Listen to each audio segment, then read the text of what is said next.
Kabanata 1441 hanggang 1450. Kabanata 1441 Sinaunang Minyan. Sa Sunset Square, sumikat ng mataas sa kalangitan ang nakapapasong araw. Orihinal na plinano ng 8 dakilang pamilya na idaos ang seremonya sa tanghali. Gayunpaman, ngayon ay nababalot ng dugo ang Sunset Square. Sa 16 na bagong kasal, 8 ang patay, kaya imposibleng ituloy ang kasal. Siyempre, sa sandaling ito, ang plaza ay lubos na tahimik. Ni ang 8 dakilang pamilya o ang mga sinaunang Diyos, o ang mga manunood na dumating upang masaksihan ang kaganapan ay hindi nang ahas na magsalita. Dahil ang isang lalaki ay masyadong makapangyarihan, napakalakas kaya't wala sa 8 dakilang pamilya o sa mga sinaunang Diyos ang anumang paraan upang labanan siya. Dumating siya, pinatay ang lahat sa paligid, pinatay ang 7 sa mga sinaunang matuwid at masasamang Diyos sa isang iglap, walang kahirap-hirap na iniligtas si Carson Schwartz, at madaling nabuksan ang mga selyo sa katawan nito. Hindi siya umalis sa halip ay pinili niyang manatili at panoorin ang kaguluhan. Pero ngayon, sino pa ang may ganang lumaban? Nawalan na ng gana ang mga sinaunang Diyos na lumaban sa 8 dakilang pamilya, at pangalawa lang ang banta ng mga sinaunang Diyos para sa 8 dakilang pamilya. Ang pangunahing banta, syempre, ay ang demonyong si Yusuf Zok. Dahil alam ng lahat na hindi pa tapos ang demonyong ito, dati ay itinaboy at ngayon ay bumabalik upang pumatay, bagamat nabawi na niya si Carson Schwartz, paano niya nagawang pakawalan ang 8 dakilang pamilya ng ganoon kadali? Anong problema? Hindi ka na lumalaban. Pinaikit ni Yusuf Zok ang kanyang mga mata habang nakatingin kay Landon Torres, nakikitang walang kilos ang alinmang panig. Huminga ng malalim si Landon Torres at saka seryosong sinabi, Yusuf Zok, nakapatay ka na ng mga tao, nabawi mo na si Schwartz, ano pa ang gusto mo? Ano pa ba ang gusto ko? Nakangising sabi ni Yusuf Zok, hindi naman kalakihan, talaga. Ilalayo ko na si Schwartz ngayon. Pero kung tungkol naman sa pamilya Schwartz at iba pang pamilya, hindi ba dapat kayong magpahayag ng kahit ano? Siguro mag-alok kayo ng dote o mga katulad nito. Paf! Pagkarinig sa sinabi niya, halos dumura ng dugo ang 8 dakilang pinuno ng angkan, habang ang iba pa sa plaza ay natulala. Talagang ninanakawan sila ng lalaking ito. Ano ang gusto mo? Biglang natawa si Landon Torres sa sandaling ito. Kailangan mo lang sabihin, at ibibigay namin sa iyo. Maaari pa nga kaming magdaos ng isang engranding kasalan dito para sa inyo ni Schwartz, isa na ipagdiriwang sa buong kaharian, ano ang ibig sabihin yan? Bukod dito, mula ngayon, maging ang pamilya Schwartz o iba pang pamilya, lahat ay magiging pamilya ni Schwartz sa ina. Kami, ang 8 dakilang pamilya, ay handang gawing kapayapaan ang puot at ibigay ang aming mga mapagkukunan para sa inyong kapakinabangan, para sa kapakinabangan ni Schwartz, at para sa kapakinabangan ng inyong mga supling kay Schwartz. Kabilang dito ang mga mapagkukunan para sa anumang supling na mayroon kayo sa ibang mga babae, lahat ay walang kondisyong magagamit, ano ang tunog niyan? Walang dad ang isa talagang tusong sorrow ang Landon Torres na ito. Alam niyang maaaring hindi siya ang makakatapat ni Yusuf Zok ngayon, kaya sinamantala niya ang pagkakataong ito para magmungkahi ng alyansa. Sa pamamagitan ng mahigpit na pagbigkis kay Yusuf Zok sa kanilang panig sa pamamagitan ng kasal at pag-aalok ng walang kapantay na karangalan at pag-akses sa mga mapagkukunan ng 8 pamilya, at pagpapalawak pa nito sa mga inapo ni Yusuf. Layunin niyang itali ng mahigpit si Yusuf, dahil ang kasalukuyang husay ni Yusuf ay ibang-iba na ngayon kumpara noon. Kung makikipagtulungan sila kay Yusuf, maaaring mag-atubiling bumalik ng walang pakialam ang mga sinaunang matuwid at masasamang Diyos. Samantala, ang mga sinaunang Diyos ay tila malungkot ang mukha. Hindi nila kilala kung sino si Yusuf Zok, ngunit ang kanyang lakas ay higit pa sa kanilang imahinasyon. Kung papanig siya sa 8 dakilang pamilya, ang mga kahihinatnan ay hindi maiisip.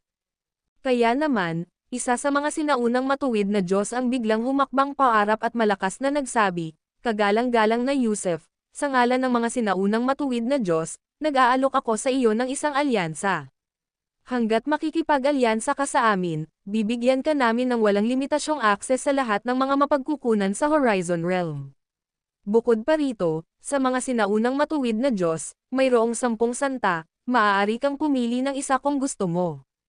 Tama, kagalang-galang na Yusuf, Kinakatawan ko ang mga sinaunang masamang Diyos upang mag-alok ng alyansa.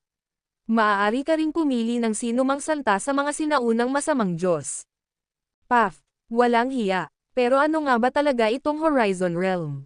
Ito ba ang dimensyong tinitirhan nila? Bakit wala tayong alam tungkol dito? Ang lupain kung saan naninirahan ang mga sinaunang Diyos, paano natin ito malalaman? Tingnan ninyong lahat, nagiging berde na ang mga mukha ng 8 dakilang pinuno ng angkan at ng ikatlong kapatid ni Torres. Nalaman ko na, ngayon, ang mamamatay taong si Yusuf Zok ay naging mainit na kalakal. Siyempre, ang mahihina ay walang kaibigan, tanging ang malalakas lamang ang nagkakamit ng respeto. Kaya kahit na pumatay si Yusuf Zok ng ilan sa magkabilang panig, o, sa diba, pumatay sa mga ina ng magkabilang panig, sa puntong ito, wala sa kanila ang tatalikod laban sa kanya. Tingnan natin kung ano ang sasabihin ng demonyong ito, si Yusuf Zok. Matapos ang maikling pag-uusap sa mga nanood sa plaza, bumalik ang katahimikan. Sabik na hinintay ng lahat ang mga salita ni Yusuf Zok. Gayunpaman, bago pa man makasagot si Yusuf Zok, biglang humagalpak ng tawa si Landon Torres at sinabing, "Ikaw. Kinakatawan mo ba ang mga sinaunang Diyos na matuwid at masasama? Mas makapal pa ang mukha mo kaysa sa puwet mo. Ikaw, Torres third brother, napakahirap para sa iyo." Ang mga sinaunang Diyos ay lubos na nagalit. Sa sandaling ito, ngumisi si Landon Torres at sinabing, "Yusuf Zok, kilala mo ba talaga sila? Maaaring sila nga ay mga sinaunang matuwid at masasamang Diyos, ngunit sa pinakamaganda, sila ay mga alipors lamang sa kanila. Ang tunay na makapangyarihang sinaunang matuwid at masasamang Diyos ay ang 5 direksyon na Panginoon, ang 8 bituing soberano, ang 36 na halimaw sa langit, ang 72 mamamatay tao sa lupa, kasama ang mga individual tulad ni na Jeremiah Colon, Jaden Elwal, at iba't ibang emperador sa langit. Ngunit ang mga taong ito, kung hindi ako nagkakamali, malamang sila ay isang grupo lamang ng mga maliliit na espiritu mula sa sinaunang panahon. Ang kanilang pagbaba sa mababang kaharian sa pagkakataong ito ay malamang na hindi hihigit sa isang kumpay ng kanyan. Kaya, tunay nga ba nilang kakatawan ang mga matuwid at masasamang Diyos? Isang biro, kwalipikado ba sila? Karapat-dapat ba sila? Ang 10 santa ng mga sinaunang matuwid na Diyos, ang 10 santa ng mga masasamang Diyos, kung makakaharap nila ang mga ito, hindi ba sila luluhod at didilaan ang kanilang mga bota? Hindi, maaaring masyadong mataas pa rin ang pagdila sa mga bota para sa mga mababang espiritu. Ngunit ngayon, inaangkin nilang gumagawa ng mga desisyon para sa mga santa. Ha, isang katawa-tawa at nakakatawang komedya. Ikatlong kapatid ni Torres, lalabanan ka namin hanggang kamatayan. Patayin siya. Patayin, patayin, patayin. Hindi dapat basta-basta parusahan ang kahihiyan na iyon, patayin siya hanggang sa wala nang matira kahit isang piraso. Tila labis na napukaw ang damdamin ng mga sinaunang matuwid at masasamang Diyos sa mga salita ni Landon Torres, bawat isa ay tumugon na parang natapakan ang kanilang mga buntot, at baliw na sumugod patungo sa kanya. Bumantong hininga si Yusuf Zok sa loob-loob niya. Mukhang mga tauhan lang talaga ang mga sinaunang matuwid at masasamang Diyos na ito, mga walang kwentang gago. Kung hindi, bakit sila madaling magalit? Wala ni isang kilos na angkop sa mga tunay na makapangyarihang tao. Samantala, ang mga pinuno ng angkan ng 8 dakilang pamilya at iba pang mga eksperto ay nagpakita ng mga palatandaan ng pagkataranta, dahil wala sa kanila ang kayang tumayo laban sa sinaunang matuwid o masasamang Diyos. Sa pamamagitan ng 70% ng kanilang lakas na inilabas, kayang-kaya silang lipulin agad ng mga sinaunang Diyos. Kaya naman, lahat ay nagkulumpon sa likuran ni Landon Torres para sa proteksyon. Pagkatapos, tila muling sumigla si Landon Torres, at muling umaapaw ang enerhiya. Isang halo ang nagprotekta sa kanyang mga kakampi habang matatag siyang nakatayo ng hindi umaatres. Mabilis na gumalaw ang kanyang mga kamay, na naghahatid ng hindi mabilang na hampas ng palad, bawat hampas ay mabilis ngunit mapaminsala. Walang kahit isang sinaunang Diyos ang nakatagal sa 2 suntok mula kay Landon Torres. Pagkatapos ng 2 suntok, sumabog ang kanilang mga pisikal na anyo, habang si Denton Schwartz ay gumamit ng Chenkun Mirror, at ang iba pang mga pinuno ng angkan ay gumamit ng bawat likas na espiritual na kayamanan upang patayin ang mga kaluluwa ng mga Diyos. Kumunat ang noo ni Yusuf Zoc. Masyadong kahanga-hanga si Landon Torres, lampas sa inaasahan. Sa antas pa lamang ng isang Superior Divine Master, kapag naabot na niya ang antas ng isang Superior Divine Master o isang tunay na Dominator, gaano kaya siya kawalang kakayahan?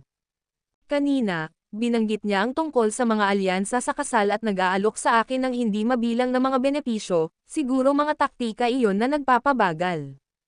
Kapag lumakas na ang taong ito sa hinaharap, walang alinlangan na ituturing niya akong tinak sa kanyang tagiliran, isang kinasusuklaman na kaaway. Magbabalak siyang patayin ako sa anumang paraan na kinakailangan. Sinimulan ni Yusuf Zoc na pag-isipan kung dapat ba niyang harapin si Landon Torres ngayon upang maiwasan ang mga gulo sa hinaharap. Ang video na ito ay edited by Urban Storytelling. Kabanata 1442 lumitaw ang 8 dakilang ninuno. Dahil kay Landon Torres, ang mabangis na mandirigma na nagbabantay, kahit ang mga sinaunang Diyos ay hindi makalusot sa kanyang mga depensa. Kaya naman, lahat ng mula sa 8 dakilang pamilya ay nanatiling ligtas at maayos, habang ang bilang ng mga sinaunang Diyos ay lumiit. Ito ay dahil sa maayos na pakikipagtulungan sa pagitan ni Landon Torres at Denton Schwartz kasama ang iba pang 8 dakilang pinuno ng angkan. Nakatuon si Landon sa pagsira sa mga pisikal na katawan ng mga kaaway, habang nilipol naman ng 8 dakilang pinuno ng angkan ang kanilang mga banal na kaluluwa. Ang labanan ay tumagal lamang ng halos 12 hininga. Matapos matalo ang 20 o higit pang kalaban, biglang tumakas ang natitirang mga sinaunang Diyos. Sa pagkakataong ito, hindi sila pinigilan ni Landon Torres. Inalis pa niya ang mga paghihigpit sa formation, na nagbigay daan upang makatakas ang mga kalaban na ito.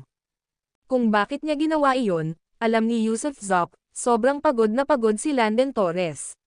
Bagamat mukhang hindi siya matatalo kanina, ginagamit niya ang sarili niyang lakas para mabilis na makamit ang tagumpay. Kung magpapakita ng balak na umatras ang kalaban, hahayaan niya silang makatakas. Bukod dito, malamang na inilaan niya ang bahagi ng kanyang lakas dahil hindi pa rin niya alam ang tunay na intensyon ni Yusuf Zoc. Kaya, kinailangan niyang magpanatili ng sapat na lakas kung sakaling gumawa ng hakbang si Yusuf Zoc. Ang hindi mahuhulang pangarap ay maaaring maging marahas anumang oras, at kung magpapakawala siya ng pagpatay, bukod kay Landon Torres na maaaring pansamantalang manatili sa kanyang pwesto, ang iba ay agad na malilipol ni Yusuf Zoc. Kinailangang maging handa si Landon Torres para sa pinakamasamang posibleng mangyari. Hindi rin hinabol ni Yusuf Zoc ang mga sinaunang Diyos. Walang saysay ang pagpatay sa kanila, hindi sila tunay na mapapatay, kahit man lang bago dumating ang kanilang mga pisikal na anyo. Kahit na ang kanilang mga banal na kaluluwa ay masira, makakasama lamang ito sa kanilang kapalaran sa ilang antas. Samantala, ang kanilang mga orihinal na anyo ay patuloy na umunlad sa mga hindi kilalang kaharian. Bukod pa rito, ang tunay na mga kaaway ng mga sinaunang Diyos ay ang 8 dakilang pamilya. Bakit dapat silang tulungan ni Yusuf Zoc sa pakikipaglaban sa mga sinaunang Diyos? Maaaring may tahimik na puot sa kanya ang mga sinaunang Diyos, ngunit walang pakialam si Yusuf Zoc. Nag-iisa siya, saan man siya magpunta ay tahanan niya ito. Kung tunay na babalik ang mga sinaunang Diyos sa hinaharap, maaari na lamang siyang magtago. Malawak ang mundo, at tiyak na makakahanap siya ng lugar na mapagpapahingahan ng kanyang mga paa. Habang pinapanood ang pag-alis ng mga sinaunang Diyos, nakahinga ng maluwag si Landon Torres. Naghiyawan ang iba pang mga panauhin sa plaza. Ang paghahari ng 8 dakilang pamilya ay lubos na nakaapekto sa buhay ng mga banal na mamamayan ng langit sa loob ng hindi mabilang na panahon at henerasyon. Sa ngayon, ayaw ng mga banal na mamamayan ng pagbabago, ayaw nilang mamuno sa kanila ang mga estranghero. Kaya naman, ang tagumpay ng 8 dakilang pamilya ay isang dahilan para sa pagdiriwang. Gayunpaman, ang tagumpay ay may malaking kapalit din, dahil ang mga namatay ay ang mga nagmula sa 8 dakilang pamilya na sinapian ng mga sinaunang Diyos. Ang labanang ito ay nag-iwan sa 8 dakilang pamilya ng malubhang sugat. Pero sa ngayon, lumipas na ang krisis. Ano ang kailangan mo? Nang wala na ang mga sinaunang Diyos, agad na kinausap ni Landon Torres si Yusuf Zoc, at bumalik sa kanilang naunang usapan. Si Yusuf Zoc ay humihingi ng dote. Para mabilis siyang mapaalis, mag-aalok sila ng kahit ano, dote, 1,000 o 800 babae, hindi mahalaga, hindi sila mag-aatubiling. Mataman na tinitigan ni Yusuf Zoc si Landon Torres, bahagyang nanginginig ang mga daliri. Sa sandaling iyon, tunay niyang naisip na patayin ito agad-agad. Gayunpaman, minsan nang nangako si Yusuf Zoc kay Landon Torres na ililigtas niya ang buhay nito kahit isang beses lang. Kahit gaano pa kalupit, kawalang awa, at kalamag si Yusuf Zoc, isa siyang lalaking mas pinahahalagahan ang kanyang mga pangako kaysa sa lahat. Maaaring lumakas si Landon Torres sa hinaharap, ngunit hindi mahuhuli si Yusuf Zoc. Mas lalakas pa siya. Ngayon, nasa bagong yugto pa lamang siya, na nakapag-activate lamang ng 73 blood beads. Ang kanyang lawak para sa paglaki ay higit pa kaysa kay Landon Torres. Kaya, kung pag-iisipan, si Landon Torres ay maaaring hindi naman maging banta sa kanya sa hinaharap. Sabi ko dati, hahayaan kitang mabuhay ng isang beses lang, at ngayon, hindi kita papatayin, ni hindi na ako magpapatuloy sa pagkitol ng buhay. Mahigpit na niyakap ni Yusuf Zoc si Carson Schwartz. Total, naroon si Carson Schwartz, kasama ang kanyang ama, lolo, mga kapatid na lalaki, mga tiyuhin, at marami pang iba na nasa ilalim nila. Kung tunay siyang magsisimulang pumatay ng walang pinipili, kailangan niyang isaalang-alang ang nararamdaman ni Carson Schwartz. At ngayon, nakamit na ang kanyang mga layunin. Nagkibit-balikat si Landon Torres. Salamat. May mungkahi ako sa iyo dati, at maaari mo itong pag-isipan. Kung mananatili ka, maaari akong magdesisyon na magtatag ng ika-9 na pamilya sa Heavenly Realm, ang Zoc Clan, nakapantay ng ranggo ng 8 dakilang pamilya. Magkakaroon ka ng pribilehiyong makapasok sa Eternal Hall at sa God's Altar. Sa hinaharap, ang Heavenly Realm ay hindi na magkakaroon ng 8 dakilang pamilya, magkakaroon na ito ng 9 na dakilang pamilya. Isaalang-alang mo ito, ano sa palagay mo? Matalino kang tao. Sa palagay ko ay nahulaan mo na ang mga intensyon ko. Pero ang pakikipagtulungan sa amin ay walang dod ang mas mainam kaysa sa pakikipag-ugnayan sa mga sinaunang Diyos. Hindi sila maaasahan. Isa pa, nariyan si Carson Schwartz. Sa madaling salita, manugang ka na ng pamilya Schwartz. Kaya, ano ang sagot mo? Kung papayag ka, ihahanda namin ang kasal ninyo ni Carson Schwartz ngayon din. Sumulyap si Landon Torres kay Carson Schwartz habang nagsasalita. Mahusay siya sa pagsukat ng emosyon at alam niyang malamang na maaantig si Carson Schwartz. Dahil sentimental ang isang tao, maaaring pumayag si Yusuf Zoc para sa kapakanan niya. Ang kasal ko ay hindi isang bagay na ibinibigay sa akin ng iba. Ang magkasamang paghati sa mga hirap ng buhay, ang pagtanda ng magkasama, iyon ang pinakamalaking kaligayahan ko bilang Carson Schwartz. Kaya, Tio Landon, huwag mong subukang tuksohin ang aking asawa o gamitin ako at ang ating kasal bilang pakinabang. Si Carson Schwartz, kahit gaano pa man karunong, ay naunawaan ang mga intensyon ni Landon Torres. Nagkibit-balikat ulit si Landon Torres, nagkunwaring walang magawa. Sige, tungkol sa dot na nabanggit ko kanina, sabi mo ibibigay mo, hindi ba? Humarap si Yusuf Zoc kay Landon Torres. Siyempre naman, basta't sabihin mo, at kung nasa loob ito ng kakayahan ng 8 mahusay na pamilya, tiyak na ibibigay namin ito sa iyo. Tumanggaw si Landon Torres. Mga bato ng langit na patsyang. Huwag masyadong marami, 10 mula sa bawat pamilya. Ano, 10? Baliw ka ba? Hindi ako makakakuha ng 10 kahit pumutol ka pa ng ulo ko. Sa tingin mo ba ang mga Heavenly Patching Stone ay parang mga bowl ang putik? Walang katapusang supply ang makukuha mo. Nagsiklab sa galit ang 8 dakilang pinuno ng angkan.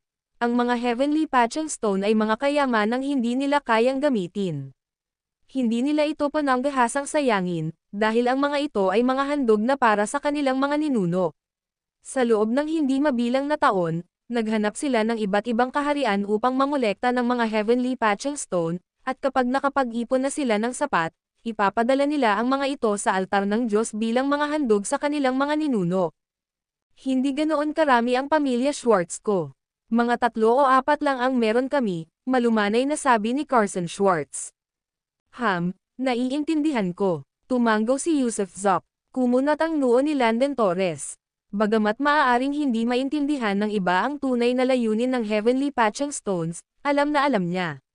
Ginamit ito ng mga ninuno para sa paglilinang.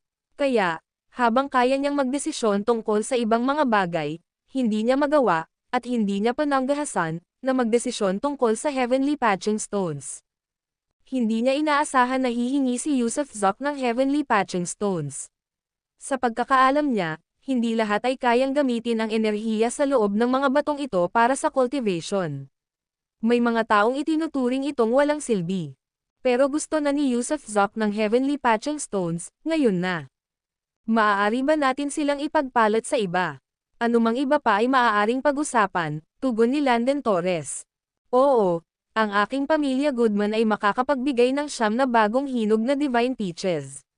Deklarasyon ng pinuno ng angkan ng Goodman. Maaaring mag-alok ang aking pamilyang burger ng Joe Heavenly Fruit. Maaaring mag-ambag ang aking pamilyang siya ng kahit isang perlas ng langit. Hindi. Ang gusto ko lang ay mga Heavenly Patching Stones, malamig na putol ni Yusuf Zok. 10 mula sa bawat pamilya, walang bawas kahit isa. Ikaw, nakakapangilabot yan. Nagngingit-ngit sa galit ang 8 dakilang pinuno ng angkan. Huminga ng malalim si Landon Torres, at sinabing, tungkol naman sa Heavenly Patching Stones, kailangan ko munang kumonsulta sa mga ninuno bago ako magdesisyon. Sige, walang pakialam na tugon ni Yusuf Zok. Ngunit pagkatapos magsalita ni Yusuf Zok, biglang nanginig ng malakas ang kawalan. Sandaling dumilim ang langit, at tahimik na lumitaw ang 8 madilim na anino sa kalangitan. Hindi na kailangang magkonsulta. Nandito na kami. Ang video na ito ay edited by Urban Storytelling. Kabanata 1443 angkan ng mga demonyo sa langit. 8 anino ang bumaba mula sa kawalan, ang kanilang pagdating ay nagpapadilim maging sa kalangitan. Isang malamig na enerhiya ng yin ang dumaloy sa hangin, nagpapadala ng panginginig sa mga tinak. Marami sa mga may mas mababang antas ng cultivation sa plaza ang nakaramdam ng paninindigan ng balahibo sa kanilang katawan, nanginginig ang kanilang mga ngipin habang ang kanilang buong katawan ay nagsimulang manginig. Ito ay isang lamig, nakapangangilabot, tumatagos hanggang sa utak. Matalim na nakakunot ang kilay ni Yusuf Zok habang mahigpit na nakahawak sa celestial staff. Ang 8 ninuno ng 8 dakilang pamilya ay kaka-rating pa lamang ngunit may dala silang mapang-ipang aura ng pangamba at pananakot. Siyempre, hindi natakot si Yusuf Zok. Pagkatapos ng maikling sandali ng pag-iisip, bahagya niyang inikat ang kanyang palso, dahilan para biglang maglabas ng walang katapusang sinag ng liwanag ang celestial staff. Bagamat maitim na itim ang mga tungkod, sa sandaling ito ay nagniningning na kasing liwanag ng araw sa katanghaliang tapat. Ang celestial staff, na ipinanganak ng purong enerhiya ng yang, ay ang sumpa ng mga puwersa ng yin at lamig, na partikular na nilikha upang kontrahin ang mga naturang nakapanlalamig na enerhiya. Pagbati, mga ninuno. Pagbati, mga ninuno. Lumuhad si Landon Torres. Lumuhad ang 8 dakilang pinuno ng angkan. Lumuhad ang bawat eksperto mula sa 8 dakilang pamilya at bawat panginoon ng mga primera klaseng pamilya. Lahat ng mga manunood sa plaza, pati na rin ang mga nakapalibot na gwardya, nang walang exception, ay lumuhad. Ang pagluhod dito ay sumisimbolo kapwa sa pagpapasakop at paggalang. Bago ang mga patriyarkang nagtatag ng 8 dakilang pamilya, walang nang ahas na sumalungat, at walang nang ahas na magkate ng paggalang. Matapos magwakas ang sinaunang panahon, ang 8 tagapagtatag na ito ay sumikat sa gitna ng panahon ng kaguluhan, pinag-isa ang kaharian sa langit at naghari rito sa loob ng isang buong panahon. Ang takot at pagkamangha na dulot ng 8 patriyarkang ito ay hindi lamang mga tsismis o pagmamalaki, ang mga ito ay hinubog sa dugo at pananakop. Sa panahon ng mga walang kapantay na bayani at hindi mabilang na makapangyarihang pangkat, ang 8 ito ay umangat ng higit sa lahat upang angkinan ang kapangyarihan sa kaharian ng langit. Hindi ito swerte o oportunismo, kundi isang tunay na kakayahan na walang kapantay. Habang nakaluhod ang napakaraming tao, ang tanawin ay kahanga-hanga. Dapat itong maunawaan, hindi bababa sa 1,000,000 kaluluwa ang nagtitipon sa loob at paligid ng Sunset Square. Ang napakalaking bilang ng mga nakaluhod na tao ay nagdulot ng isang nakabibinging koro, na parang nabibiyak ang mga bundok at umuugong ang mga dagat. Ang ilan ay nagpatira pa pa nga ng lubusan, na nagpapakita ng lubos na paggalang sa 8 kataas-taasang figurang ito. Maging si Carson Schwartz, nang masulyapan ang 8 anino, ay nakaramdam ng di namamalayang pagnanais na ibaluktot ang kanyang mga tuhod. Ngunit bago pa siya makaluhad, inabot siya ni Yusuf Zok at hinayla pataas. Walang dahilan ang babae niya para lumuhad para sa iba. Walang sino man ang karapat-dapat sa kanyang pagpapasakop. Malabo at hindi malinaw ang 8 anino, ang kanilang mga figure ay kumukurap-kurap at hindi makatotohanan. Ang kanilang mga anyo ay nanatiling natatakpan, ang kanilang mga titig ay hindi nakikita, ang kanilang mga ekspresyon ay hindi mabasa. Habang nanliliit ang mga mata ni Yusuf Zok, automatikong gumana ang Eye of Heaven, tinamaan ang 8 multong ito. Tunay nga, para silang mga multo, hindi ganap na tao o ganap na kabilang sa ibang mundo. Para silang mga multo. Sa pamamagitan ng titig ng mata ng langit, biglang umangat ang mga labi ni Yusuf Zok. Ang 8 anino na ito ay hindi ang kanilang tunay na katawan, ang mga ito ay mga espiritual na pagpapakita lamang ng enerhiyang ibinigay sa kanila. Ipinaliwanag nito ang nakapangangilabot na lamig sa hangin. Ang mga espiritual na pagpapakitang tulad nito ay parang multo, at ang kanilang lamig na hanggang buto ay nagsilbi lamang na takip sa katotohanan na ang kanilang mga tunay na katawan ay hindi pa dumarating.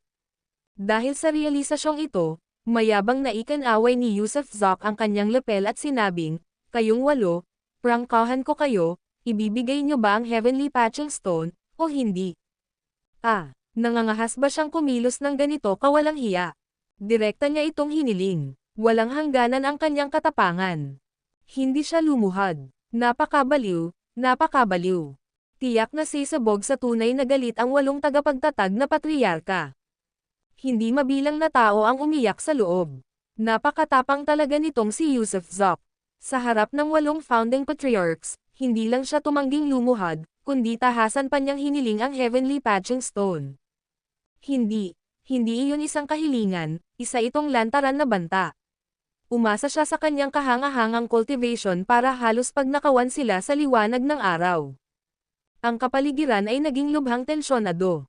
Lahat ay nanatiling nakaluhod at tahimik, pilit na nakikinig ngunit hindi nangangahas na magsalita. Naghintay si Yusuf Zok sa tugon ng 8 dakilang pinuno ng angkan. Siyempre, sa panahong ito ng tensyon, nag-ingat siya ng husto.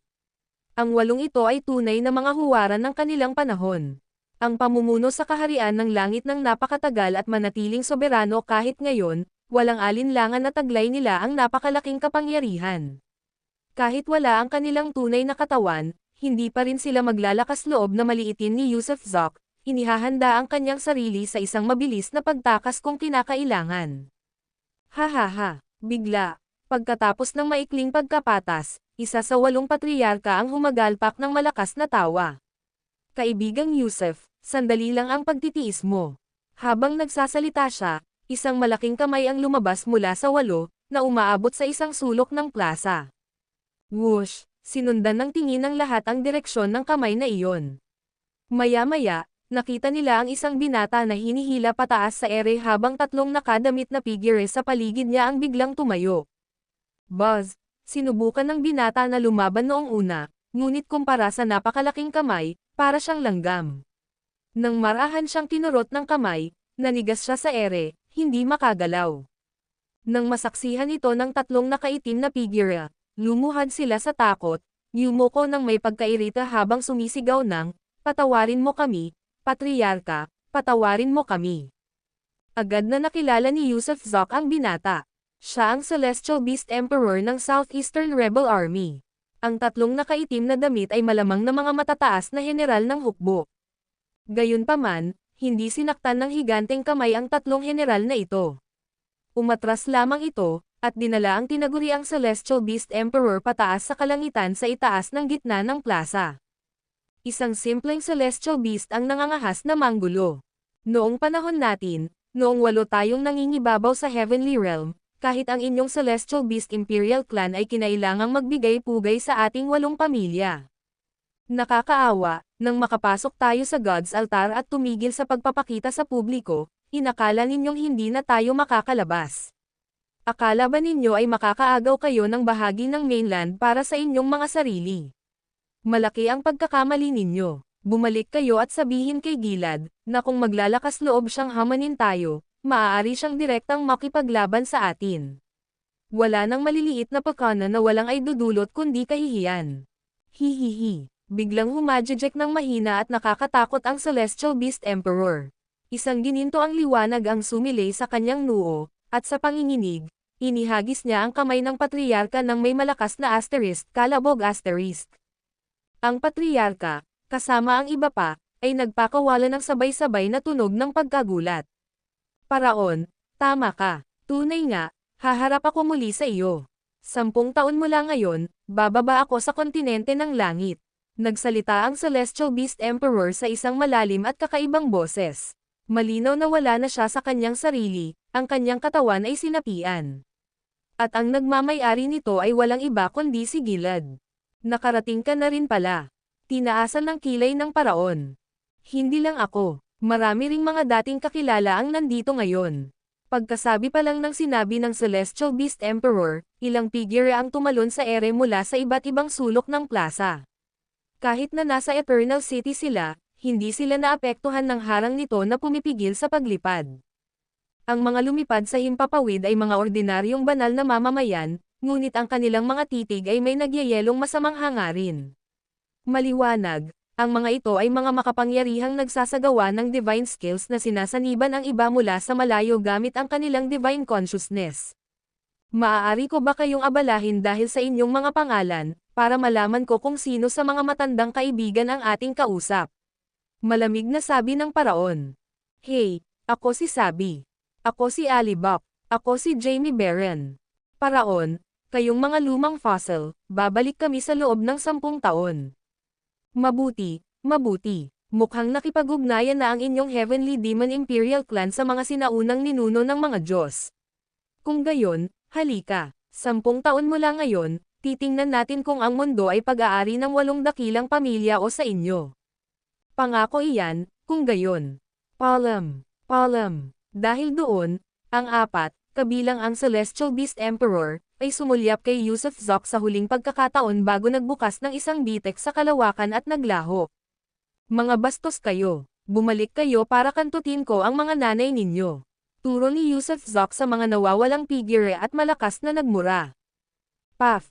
Halos dumura ng dugo ang 4, na halos makatapak na sa kawalan.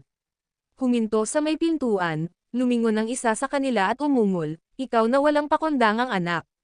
Tandaan mo ang sinasabi ko, balag araw, luluhod ka rin sa harap ko. Whoosh! Kasabay noon, pumasok ang 4 sa loob ng siwang at tuluyang naglaho. Ang video na ito ay edited by Urban Storytelling. Kabanata 1444 ang batang ito ay isang henyo. Kumunat ang noo ni Yusuf Zok, walang saysay ang pakikipagtalo sa 4 na Celestial Beast. Sa hinaharap, kung sino ang yuyuko sa kaninong mga paa ay hindi sigurado. Bukod pa rito, umalis sila pagkatapos magbanta, kaya hindi niya isinapuso ang mga salita ng Heavenly Demon Imperial Clan. Sa halip, itinoon niya ang kanyang pansin sa 8 patriarka. Tunay ngang pambihira ang 8 patriarkang ito. Alam pa nga nila na nandito ang prinsipe ng korona at direktang banihag nila ito. Tila, kahit na naninirahan sila sa altar ng Diyos, kontrolado pa rin nila ang lahat ng bagay sa mainland.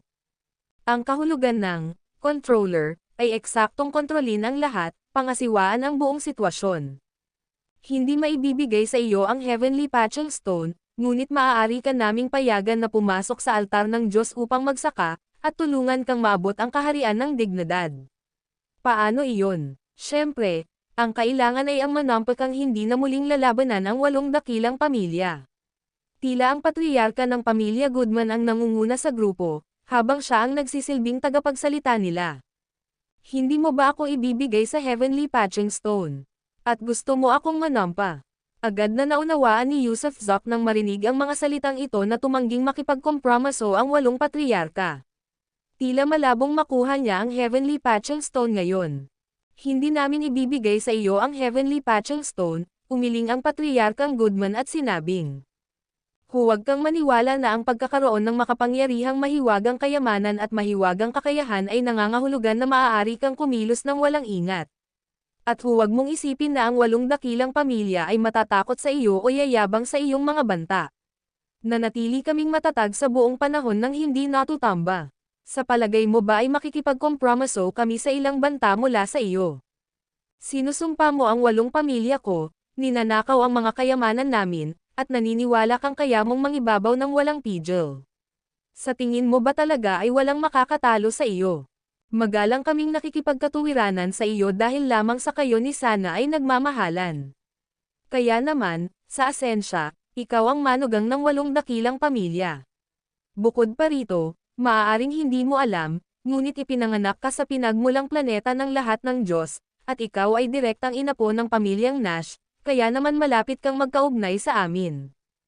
Pinahahalagahan namin ang iyong antas ng cultivation at kapangyarihan, ngunit hindi mo maaaring gamitin ang iyong lakas para kumilos ng walang ingat o para takutin ang 8 dakilang pamilya. Prangkahan ko na lang, wala ka pa ring pribilehiyong iyan. Siyempre, baka hindi ka makontento sa puso mo. Kaya naman, isa sa amin ang susunod na makikipagtalo sa iyo. Titigil lang ito sa punto ng interaksyon. Payagan mo ako, biglang humakbang paarap ang isang matanda.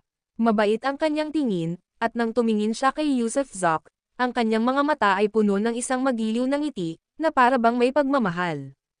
Maaari mo akong tawaging Elder Nash, o Mr. Nash. O, kung hindi mo mamasamain, maaari mo pa akong tawaging ninuno. Hindi takutol ang matandang ito. Habang nagsasalita siya, dahan-daang naglakad ang matanda hanggang sa makatayo siya ng 100 metro ang layo kay Yusuf Zok. Nang mga sandaling iyon, malinaw nang nakita ni Yusuf ang payat na mukha ng matanda. Payat ang kanyang mukha, at payat ang kanyang pangangatawan, nakasuot ng luma at mahabang damit at sapatos na tela. Ang kanyang mahabang buhok ay kulay abo at pinagdugtong ng manipis na tali, na nagbibigay sa kanya ng aura ng transcendensya. Huwag mong paglaruan ang seniority card. Pinaikit ni Yusuf Zok ang matandang lalaki at sinabing, hindi ko pa kinikilala ang sarili kong ama, sa tingin mo ba kikilalanin kita? Angkan ng mga Nash. Maraming tao sa mundo na may apelyidong Nash. Lahat ba sila ay mga inapo mo? Malamig na nakangising sabi ni Yusuf, naaalala kong may nagsabi na ang mga taong ipinanganak sa ating mortal planet ay pawang may bloodline of gods. Kaya anak din ba ako ng mga Diyos? Napakaraming tao ang gustong maging ninuno ko. Sinimulan silang kotsain ni Yusuf. Ang mga katawa-tawang taong ito, na bigla na lang tumatalon at nagsasabing sila ang mga ninuno niya, paano niya sila makikilala? Ayaw niyang maniwala na may sino man sa kanila ang tunay na mabubuting tao. Siyempre, hindi rin naman siya mabuting tao. Hindi ako gagamit ng mga mahiwagang kayamanan, o ng 2 kong kamay. Isang kamay lang ang gagamitin ko. Kung matatalo mo ako, o kung lalabagan ko ang mga patakaran, personal kong sisiguraduhin na matatanggap mo ang Heavenly Patching Stone mula sa lahat ng 8 dakilang pamilya. Paano naman? Pero kung aksidente kitang mapatay, huwag mo akong sisihin sa pagiging walang awa. Malamig na sabi ni Yusuf. Walang problema, sagot ni Elder Nash nang may bahagyang ngiti. Whoosh! Iwi na siwas ni Yusuf Zok ang Heaven and Earth Staff, handang sumuntok. Gayunpaman, sa sandaling iyon, umatras si Elder Nash at ikinumpas ang kanyang kamay, na nagsasabing, hindi pa ako tapos magsalita. Ano pa bang masasabi mo? Kumunot ang noo ni Yusuf Zok, kung lalaban ka, lumaban ka. Gusto kong masaksihan ang kapangyarihan ng isang controller. Hindi mo naman nabanggit kung ano ang mangyayari kung matalo ka. Ngumiti si Elder Nash. Talo. Sandaling natigilan si Yusuf Zok, pagkatapos ay pumikit at sinabing, kung matalo ako, hindi na ako magiging kaaway ng 8 mahusay na pamilya. Hindi, hindi, hindi, dapat kang makipag-alyansa sa amin, sumali sa 8 dakilang pamilya, at tulungan kami, tulungan si Quezon Torres na harapin ang krisis 10 taon mula ngayon. Paano naman? Hindi ako interesado. Ang maipapangako ko lang ay hindi ako magiging kaaway mo. May sarili ring saysay si Yusuf Zok. Ayaw niyang makipag-alyansa sa kahit sino dahil hindi niya sila mapagkakatiwalaan. Bukod pa rito, 8 sa kanilang mga inapo ang napatay niya. Ayaw niyang maniwala na walang hinanakit sa kanya ang mga patriyarka ng 8 dakilang pamilya. Bakit siya papasok sa ganitong uri ng patibong? Kung ganoon nga, wala akong ibang magagawa kundi pigilan ka. Biglang naging mabangis ang kilos ni Elder Nash, ang kanyang handgereng pumatay ay sumilay kasabay ng isang napakalawak na kapangyarihan na hindi pa nakita o naranasan ni Yusuf Zok noon. Nang lumitaw ang nasasakupan, sabay na nanginig ang langit at lupa. Pakiramdam ni Yusef ay tila tuluyang natakpan ang kawalan na kanyang tinitirhan. Ito ang nasasakupan ng taga-control, na kilala rin bilang absolute domain. Sa loob ng domain of control, lahat ay nasa ilalim ng pamumuno ng taga-control, kabilang ang buhay, kapalaran, at kayamanan. Walang nanatiling pag-aari ng isang tao, lahat ay kontrolado ng iba. Sa isang iglap, nakaramdam si Yusef ng matinding pressure, hanggang sa puntong kahit ang paggamit ng Heaven and Earth Staff ay parang imposible. Bumigat ang kanyang katawan, maging ang kanyang mga talukap ng mata ay nanlalambot. Ang kanyang kaluluwa at kamalayan ay naging manhid, at pakiramdam niya ay makatulog na siya. Hindi ako makatulog. Hindi ako matalo. Mariing kinagat ni Yusef ang dulo ng kanyang dila. Sa sandaling nagsimulang manlambot ang kanyang kamalayan, ang kanyang buong katawan ay sumabog sa gininto ang liwanag. Lumitaw ang kanyang nasasakupan, at sa kaibuturan ng kanyang kaluluwa, ang giant spirit seed ay pumutok ng napakaliwanag. Habang ang gininto ang liwanag sa kanyang katawan ay sumabog, na may matunog na bitek, winasak nito ang control domain. Tanggapin mo ang atake ko. Binasag ni Yusef Zoc ang control domain at agad na ibinaba ang tungkod. Masyadong malakas ang kalaban, kahit ang kanilang nasasakupan ay nakalikha ng pakiramdam ng kawalan ng kakayahan sa kanya. Pinaghihinalaan niya na ang Elder ay nakapag-cultivate ng isang supreme evil skill. Kaya naman, hindi basta-basta matiis ni Yusef ang mga divine skill ng Elder. Kinailangan niyang kumilos upang pigilan ang kalaban na lubos na magamit ang kanilang mga divine techniques. Habang iwinawagayway ni Yusef ang kanyang tungkod, nagulat sina Nash Elder, Goodman Elder, Joe Elder, Wu Elder, Sia Elder, Kong Elder, Lay Elder, at Yun Elder. Itong si Yusef Zoc, kaya niya talagang malusutan ang control domain. Ang gininto ang liwanag na kakalabas lang mula sa kanyang katawan, anong klaseng kapangyarihan iyon? Hindi pa sila nakakita ng ganitong puwersa na kayang basagin ang control domain. Elder Nash, mag-ingat ka. Pambihira ang batang ito, biglang babala ni Goodman Elder. Kontrolin ang isang daliri. Habang iwinawagayway ni Yusef ang kanyang tungkod pababa, umatras si Elder Nash habang iniunat ang isang daliri upang salubungin ang tungkod ng langit at lupa. Buzz! Boom boom boom boom boom, umalangaw-ngaw sa hangin ang mga pagsabog. Ang kapangyarihan ng gininto ang liwanag ay ang kapangyarihan ng mga higanti. Kayang idirekta ni Yusef Zoc ang puwersa ng giant spirit seed papunta sa Heaven and Earth Staff. Kaya, ang staff ay hindi lamang nagtataglay ng kataas-taasang at matigas na kapangyarihan kundi pati na rin ang kapangyarihan ng mga higanti. Nang magbanggaan sila, ang mga pagsabog na lumalabas ay sanhi ng mga pagsabog ng enerhiya sa paligid ng daliri ni Elder Nash. Pagkatapos ng pagsabog ng enerhiya, nabasag ang daliri ni Elder Nash. Tunay nga, nabasag ito. Bagamat hindi ito ang kanyang tunay na daliri o kahit ang kanyang pisikal na katawan, hindi sila bumaba sa kaharian na ito, sila ay mga shadow energy bodies lamang. Gayunpaman, si Elder Nash, kasama ang iba pang mga elder, ay biglang nagulat. Dahil ang lakas ng batang ito ay higit pa sa kanilang imahinasyon. Akala nila ay madali nilang masusupol si Yusef Zoc, ngunit bigla nilang napagtanto na ang batang ito ay isang halimaw. Ang pagsupil sa kanya ay magiging lubhang mahirap. Ang video na ito ay edited by Urban Storytelling. Kabanata 1445 upang supulan. Malaki ang ipinagbago ng mga mukha ng 8 nakatatanda sa kanilang mga ninuno, lalo na ang nakatatanda kay Nash, na kalaban ni Yusef Zoc. Biglang naging malungkot ang ekspresyon ng kanyang mukha. Noong una, inakala niyang kaya niyang supulan si Yusef Zoc ng walang kahirap-hirap, dahil taglay niya ang domain of control, dahil siya ang Panginoon nito, dahil siya ay walang talo at walang kapantay. Ngunit sa sandaling nagbanggaan ang kanilang mga puwersa, hindi lamang nalusutin ng kalaban ang kanyang domain of control, maging ang nakausling daliri nito ay nabura. Anong klaseng kapangyarihan ito? Paano kaya umiral ang ganitong kakilakilabot na kapangyarihan sa mundong ito? Hindi ito ang primordial power. Total, nakita na nila ang primordial power dati, at talagang hindi nito kayang tiisin ang puwersa ng kanilang domain of control. Dati, narinig na nila si Landon Torres na nagsasalita tungkol sa lalaking ito na nagtataglay ng primordial power, kaya hindi nila masyadong pinansin.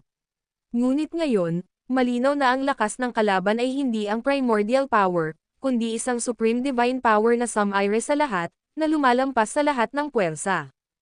Umatras si Elder Nash ng 1,000 metro bago huminto, kumikislap ang kanyang mga mata habang matamang nakatitig kay Yusuf Zok. Sa sandaling iyon, isang balak na pumatay ang bomb-alot sa kanya. Ang Yusuf Zok na ito ay mayabang at mapanghamon, ayaw makipagkompromiso, ayaw sumali sa 8 dakilang pamilya, sinasabi lamang na hindi niya kokontrahin ang 8 dakilang pamilya. Sapat na ba iyon? Kung hindi ka kaaway, hindi mo rin maaaring kutsain ang 8 dakilang pamilya. Kaya, kung hindi ka kaaway, ngunit hindi rin kaibigan, ano pa ang silbi ng pananatili mo rito? Nagpalitan ng tingin sina Elder Nash at ang iba pang mga elder, at mula sa mga mata ng isa't isa, naiintindihan nila ang parehong layunin. Ang isang napakalakas na individual, kung hindi man isang kaibigan, ay nag-iiwan lamang ng 2 pagpipilian, supulan siya at gumamit ng mga lihim na pamamaraan upang hugasan ang utak niya, o direktang patayin siya upang maiwasan ang anumang sakuna sa hinaharap. Magaling, napakagaling. Mukhang mayroon ka talagang mga kasanayan. Muling humakbang si Elder Nash. Bigla siyang muling naglarawan ng mga daliri. Nang inig ang isang daliri, nahati ito sa 2. Sa isa pang pagyanig, ang 2 ay naging 4, ang 4 ay naging 8, at ang 8 ay naging 16. Isang kabuuang 16 na multo na daliri ang direktang nakatutok kay Yusuf Zok. Kasabay nito, muling pinakawalan ang kanyang supreme domain of control, na lalong nagpatindi ng presyon nito at bomb-alot kay Yusuf Zok. Alam na ni Yusuf Zok sa puntong ito na ang kanyang giant spirit power ay hindi natatakot sa anumang kalaban at kayang gawin ang kahit ano. Sinupil ng giant spirit power ang lahat, na nakatayong kataas-taasan sa lahat ng puwersa. Kapangyarihang langit, kapangyarihang bituin, kapangyarihang banal, kapangyarihang sinauna, lahat ng mga ito ay walang kapantay kung ikukumpara sa matinding takot ng kapangyarihang giant spirit. Ang puwersang pinakawalan ng giant spirit seed ay walang kapantay. Halika sa akin, sigaw ni Yusuf habang nanginginig ang buong katawan niya, muling pinakawalan ang giant spirit power, na nagpatalsik sa domain of control ni Elder Nash. Kasabay nito, iwinaksi niya ang kanyang universe staff, na bumubuo ng mabilis na pabilog na arco sa paligid ng kanyang katawan tulad ni Sun Wukong na humahawak ng golden cudgel. Bang bang bang bang bang. Ang 16 na daliri ay naharangan ng kanyang malawak na pag-ikot, kasabay ng malalakas na pagsabog. Nabali na naman ang 16 na parang multo na daliri ni Elder Nash. Ngayon, kumuha ka ng isang suntok mula sa akin. Malamig na pang-iinis ni Yusuf bago mabilis na kinuha ang kanyang banal na pana. Binunot niya ito at nagpakawala ng palaso. Swoosh! Kamangha-mangha ang kanyang bilis. Sa isang kisap mata, isang palaso na pinatibay ng gangchi ang tumama na parang golden light bullet patungo kay Elder Nash. Ito ang giant spirit arrow, na may kakayahang basagin kahit ang mga depensa ng Eternal City. Kumaibot-kibot ang mga talukap ni Elder Nash nang maramdaman niya ang pambihirang lakas ng palaso. Iwinagayway niya ang kanyang palad, agad na lumikha ng mga patong ng depensa, 81 patong sa kabuuan, at tumayo sa loob ng mga ito upang subukan ang lakas ng palaso. Sa sandaling ito, lahat ay tumangala, gulat na gulat sa nakita. Walang sino man ang nag-akala na hindi agad mapasusupol ng ninunong nakatatanda ni Nash ang rebeldeng puwersang ito. Ito ay lumabag sa lahat ng inaasahan, ang rebeldeng ito ay sumusuway sa tadhana at napakalakas. Boom! Sa loob lamang ng 1 millisecond, ang ginintoang giant spirit arrow ay tumama sa panangga ni Elder Nash, na nagdulot ng isang malakas na pagsabog na sinundan ng isang mabilis na, bang bang bang bang bang, na parang mga paputok na walang tigil na sumasabog. Sunod-sunod na nabasag ang kanyang panangga, na para bang ang gininto ang liwanag na arrow ay naglaho sa mga depensa. Namangha si Elder Nash, at nagpatuloy sa pag-aayos ng mas marami pang mga kalasag. Ngunit habang pinapalakas niya ang kanyang mga depensa, ang pangalawang palaso ni Yusuf ay pinakawalan, naabutan ang una at pinagsasama ang enerhiya nito. Boom! Crack! Sa pagkakataong ito, walang sunod-sunod na pagsabog. Sa halip, lahat ng depensa ay agad na nawasak, maging ang mga bagong huwad na kalasag ay nagkahiwa-hiwalay.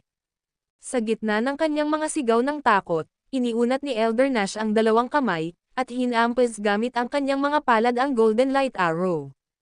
Boom! Nabasag ang kanyang mga palad, ngunit nanatiling walang humpay ang bilis ng Golden Light Arrow, tumatagos ng diretso sa kanyang energy-based shadow body. Ang katawang anino ay hindi ang kanyang pisikal na anyo kundi isang enerhiyang binuo. Habang tumatagos ang palaso, halos ikalat ang anino, nagawa nitong muling magtipon sa huling sandali. Kuya Nash, ito, ayos ka lang ba? Lumipad ang 7 nakatatanda sa kanilang mga ninuno papunta kay Elder Nash, habang nakatingin sa kanya. Si Yusuf Zoc, na nakatayo ng tuwid habang hawak ang kanyang pana, ay marahang tinapik ang lupa gamit ang kanyang mga daliri sa paa at bumalik sa tabi ni Carson Schwartz. Sa mahinang boses, sinabi niya, Elder Nash, talo ka. Hindi malakas ang boses niya, ngunit narinig ito ng lahat sa Sunset Square, gayon din ni Elder Nash, na talagang natalo. Total, noong una ay iginiit niya na isang kamay lang ang gamitin, ngunit ngayon, umasa na siya sa pareho, at kahit iyon ay naging walang saysay.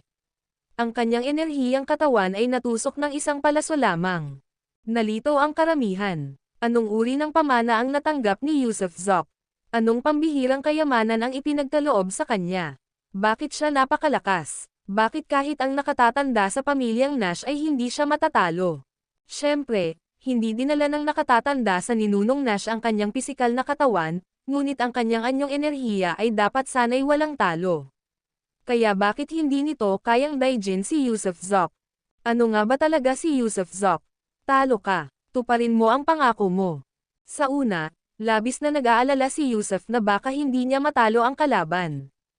Gayunpaman, pagkatapos ng labanang ito, nagkaroon siya ng panibagong pag-unawa sa kanyang sarili. Ang pag-activate ng 73 Purple Blood Bead ay hudyat ng kanyang muling pagsilang, ang simula ng Giant Spirit Seed. Mula ngayon, lalo siyang lalakas, araw-araw. Ang Giant Spirit Seed ay nasa simula pa lamang nito, kapag ito ay ganap na naghinog, tiyak na walang kapantay ang kanyang kalaban sa ilalim ng kalangitan. Tiyak siya, hindi siya bibigwin ng mga Purple Blood Beads. Kung darating ang araw na lahat ng 100 ay maa-activate, tunay siyang magiging makapangyarihan sa lahat. Nawala, malungkot ang mukha ni Elder Nash, gayon din ang mga mukha ng 7 iba pang matatandang ninuno, ng mga miyembro ng 8 dakilang pamilya, at ng bawat manonood sa plaza. Isang nakamamatay na katahimikan ang bomb-alot sa eksena. Ang pinakamalakas na nilalang sa mundo, ang pinakamalakas sa sansinukob, ang nagkokontrol na Panginoon ng lahat ng kaharian, talo. Ito ay hindi maisip, nakakatakot na higit sa kapanipaniwala. Tiningnan ni Elder Nash ang 7 nakatatanda sa kanilang mga ninuno at huminga ng malalim, talo na nga ako. Gayunpaman. Hindi gayunpaman. Biglang itinaas ni Yusuf ang kanyang kamay para pigilan siya, kinamumuhian ko ang mga pagdadahilan at ang mga hindi tumutupad sa kanilang mga pangako. Gayunpaman, hindi ka dapat payagang mabuhay. Bigla, si Elder Nash, kasama sina Paraon, Wu Elder, Joe Elder, at iba pa, ay sabay-sabay na umungal. Walang babala, sila ay nagiba at naging 8 guhit ng itim na liwanag, at sumugod patungo kay Yusuf. Gulat na gulat, naisip ni Yusuf sa sarili na ang 8 nakatatanda sa kanilang mga ninuno ay tunay na walang hiya. Carson, pumasok ka sa aking Blue Sea at Cloud Sky. Ngayon, magpapakawala ako ng isang massacre. Galit na sigaw ni Yusuf at pinapunta si Carson Schwartz sa Blue Sea at Cloud Sky bago iwinaksi palabas ang kanyang universe staff. Ang video na ito ay edited by Urban Storytelling. Kabanata 1446 na Tore ng Langit. Walang hiyang tinalikuran ng 8 matatanda ng 8 dakilang pamilya ang lahat ng kanilang karangalan. Sa kabila ng pagkatalo ni Nung Lao, tumanggi silang tuparin ang kanilang pangako at, sa harap ng buong mundo, nagsanib puwersa sila sa pagtatangkang supulan o patayin si Yusuf Zoc. Ang 8 matatanda, na pawang may hawak na napakalaking kapangyarihan, bagamat wala sa kanilang tunay na anyo, ay taglay pa rin ang nakakatakot na kapangyarihan ng pangangibabaw, taglay ang mga divine skills na higit pa sa kalangitan at walang kapantay na kapangyarihan. Sa naunang labanan ni Nung Lao at Yusuf Zoc, napagtanto ng 8 na si Yusuf ay nagtataglay ng kakaibang puwersa, isang puwersang hindi nila kilala, na nagwawalis ng lahat ng balakid. Nang makita ito, Ang 8 matatanda ay tunay na nagkaisa, na nag-iingat sa anumang panloob na alitan. Nakaayos sa isang octagonal na porma sayon, ang mga noo ng 8 matatanda ay naglalabas ng liwanag, at nang magtagpo ang mga sinag, isang dumadagandong na tunog na pagsabog, ang umalangaw-ngaw. Mabilis silang hinigop ng enerhiya. Sa isang kisap mata, ang 8 matatanda ay nagsama-sama sa isang piramide, na bumubuo ng mga malabong figure. Sabay-sabay na pagkatunaw ng kanilang mga balangkas, ang kanilang mga enerhiya ay muling nabuo, na humubog sa isang higanteng-higanti na may taas na mahigit 100 zang. Tunay nga, ang 8 ito ay orihinal na mga nilalang na may kakayahang magbago ng walang katapusang anyo. Ang kanilang mga individual na pisikal na anyo ay nawasak, ang kanilang asensya, espiritu, at enerhiya ay muling naghalo, at sa isang iglap, isang higanti ang nagkatawang tao. Ang pagsasama ng 8 elder ang kanilang pinakamakapangyarihang divine skill. Sa pamamagitan mismo ng pamamaraang ito nila pinangibabawan ang isang buong panahon, kapag nailabas na, ito ay lubos na walang talo. Sa sandaling ito, ang Chenkon Great Rod ni Yusuf Zok ay bumagsak pababa, habang ang napakalaking higanteng hinulma ng mga nakatatanda ay nagtipon ng enerhiya sa sarili nitong tungkod, marahas na sumalpok sa tungkod ni Yusuf. Bang! Sa pagkakataong ito, ang power of the giants ni Yusuf ay tila mas mahina. Dahil hindi niya nabasag ang energy-forged rod ng kalaban, nakaramdam siya ng matinding pagyanig na nag-iwan sa kanya ng manhid sa bibig ng kanyang tigre, na nagpalipad sa kanyang katawan paatras habang ang kanyang dugo ay biglang umaagos sa loob. Sa kanyang labis na pagkatakot, ang giant spirit seed na nakapaloob sa kanyang dagat ng kamalayan ay nagsimulang lumabo, nawalan ng purong gininto ang kulay nito. Sumisimbolo ito na ang giant spirit power sa loob ng binhi ay nasa bingit ng pagkahapo. Nakaramdam ng lamig si Yusuf. Nako, kahit ang giant spirit power ay hindi naman walang hanggan. Samantala, ang higanteng binuo ng 8 matatanda ay humabol. Arg! Magbagong anyo! Magbagong anyo! Sigaw ni Yusuf. Ang kanyang mga buto ay nabibitak ng malakas habang ang kanyang katawan ay agad na lumaki sa 100 zang ang taas, nakatumbas ng taas ng higanti ng mga matatanda. Natulala ang 8 matatanda at lahat ng nasa plaza. Seryoso, na kayang mag-transform ni Yusuf. Kaya niyang gumamit ng giant techniques. Gayunpaman, hindi tumigil si Yusuf. Lumagpas siya sa 100 zang, umakyat siya sa 200 zang, pagkatapos ay 400, at pagkatapos ay 800 zang. Ang kanyang matayog na anyo ay tila tumatagos sa kalangitan, ang kanyang pang-itaas na katawan ay naglalaho sa naliliwanagang kalangitan sa itaas. Napakalaki niya talaga. Chenkon Great Rod, lumaki ka, lumaki, lumaki, lumaki, lumaki. Biglang nagkaroon ng inspirasyon si Yusuf. Ang Chenkon Great Rod ay may kakayahang lumaki, at ang kanyang lumalaking tangkad ay perpektong bumagay dito. Isang higanteng 800 zang ang kaya lamang hawakan ng walang kahirap-hirap ang Chenkon Great Rod. O langit, mga langit ko. Ito, imposible ito. Paano siya tumatangkad ng ganito kataas? Anong sining ng pagbabago ito? Pati ang kanyang Chenkon Great Rod ay lumaki. Ang tangkad ng katawan na may kasamang mahiwagang kayamanan, walang kapintasan. Tila pinagpala ng langit ang lalaking ito. Tapos na, para sa kanya, ang 8 matatanda ay walang iba kundi mga bata, at tayo ay mga langgam lamang. Tunay nga, nang tumingin si Yusuf mula sa itaas, lahat ng nasa plaza ay nagmistulang mga langgam, at ang higanteng binuo ng 8 matatanda ay isa lamang bata. Hawak ang Chenkon Great Rod, marahas niya itong iwinaksi pababa patungo sa higanti ng mga matatanda, determinado silang saksakin at patayin ang mga walang hiya na iyon. Sinusubukan ng isang ito ang kalangitan, lampas siya sa ating kakayahang kalabanan. Ipatawag ang tore ng langit. Oo, tanging ang tore ng langit lamang ang makakagawa nito. Pero, para ipatawag ang tore ng langit, kakailanganin nating gumamit ng isang patak ng dugo ng paglikha. Sa paglipas ng mga taon, kakaunti pa lamang ang naipon natin. Walang pagpipilian. Maliban na lang kung dumating ang ating tunay na anyo, hindi natin siya mapapatay. Ang kanyang mga banal na kasanayan at mga kayamanan ng mahika ay higit pa sa anumang pangunawa. Tumigil ka na sa pag-aalinlangan. Malapit nang bumagsak ang kanyang pamalo. Lumaban muna kayo ngayon, ipatawag ang tore ng langit. Ito lamang ang makakapigil at makakasira sa kasuklam-suklam na ito. Habang nagkakasalubong ang mga krisis, mabilis na nakapagdesisyon ang 8 elder, sabay-sabay na itinulak ang kanilang mga kamay pasulong, at sinalubong ang pababang Chenkon Great Rod. Boom! Ang lumalaking laki ng Chenkon Great Rod ay lalong nagpalaki sa puwersa at bigat nito, na labis na nagpabigat sa 8 elder sa sobrang laki pa lamang. Rinig na rinig ang pagkalabog ng mga bisig ng kanilang higanti, bagamat halos hindi sila kumapit. Sa totoo lang, gaano man katangkad si Yusef, na natiling limitado ang kanyang giant spirit power, hindi nalalamangan ng kanyang mataas na pangangatawan. Tanging ang Chenkon Great Rod lamang ang lalong nag-iibayo sa kapangyarihan. Gayunpaman, hindi agad kayang lipulin ng Chenkon Great Rod ang 8 elder. Tawagin ang tore ng langit. Tawagin ang tore ng langit. Sabay-sabay na umawit ng tame time ang 8 matatanda. Mula sa katawan ng kanilang higanteng parang multo, 8 tuldok ng pulang dugong liwanag ang sumilay, nagtatagpo at marahas na nagsasama-sama sa kung ano ang tila isang matalas na palaso, na mabilis na tumatalbog pataas sa kalangitan. Lagok-lakak-lakak, lagok-lakak-lakak, samantala, ang katawan ng higanti ay patuloy na naglalabas ng nakapangangilabot na mga tunog na nakakadurog ng buto, na parang babagsak anumang oras. Isa lamang itong Intermediate God Emperor. Kung aakyat siya sa dignity o magiging Superior Divine Master, wala tayong magagawa kundi lumuhad sa kanyang paanan. Hindi tayo dapat matalo ngayon. Kung mabibigo tayo, ang ating 8 dakilang pamilya ay mapapahamak ng walang pagbubukod.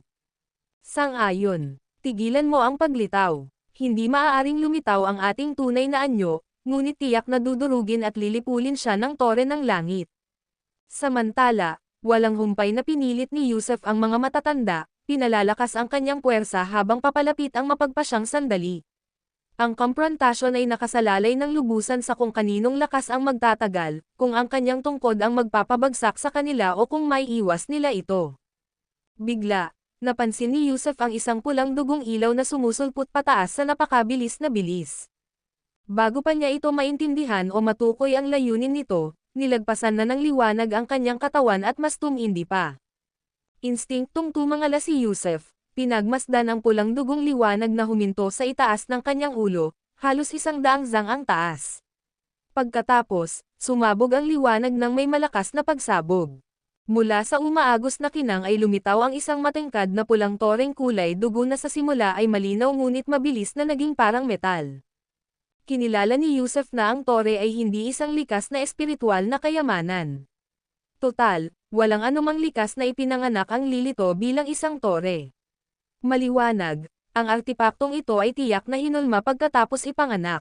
Gayunpaman, ang mapang-ipong kapangyarihan na nagmumula sa tore ay nagbigay sa kanya ng matinding pakiramdam ng panganib na para bang higit pa ito sa mga artifact na ginawa pagkatapos ipanganak.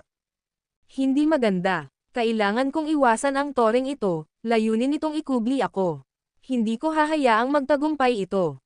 Dahil sa takot, agad na sinubukan ni Yusef na umatras. Sa kasamaang palad, ang toreng may liwanag na dugo ay nanginig ng malakas, na naglalabas ng mga sinag na bumabalot sa ulo ni Yusef. Bigla, hindi niya makagalaw. Ilang sandali pa, ang toreng may ilaw na dugo ay lumawak ng husto, na higit na nakahihigit kay Yusef sa laki.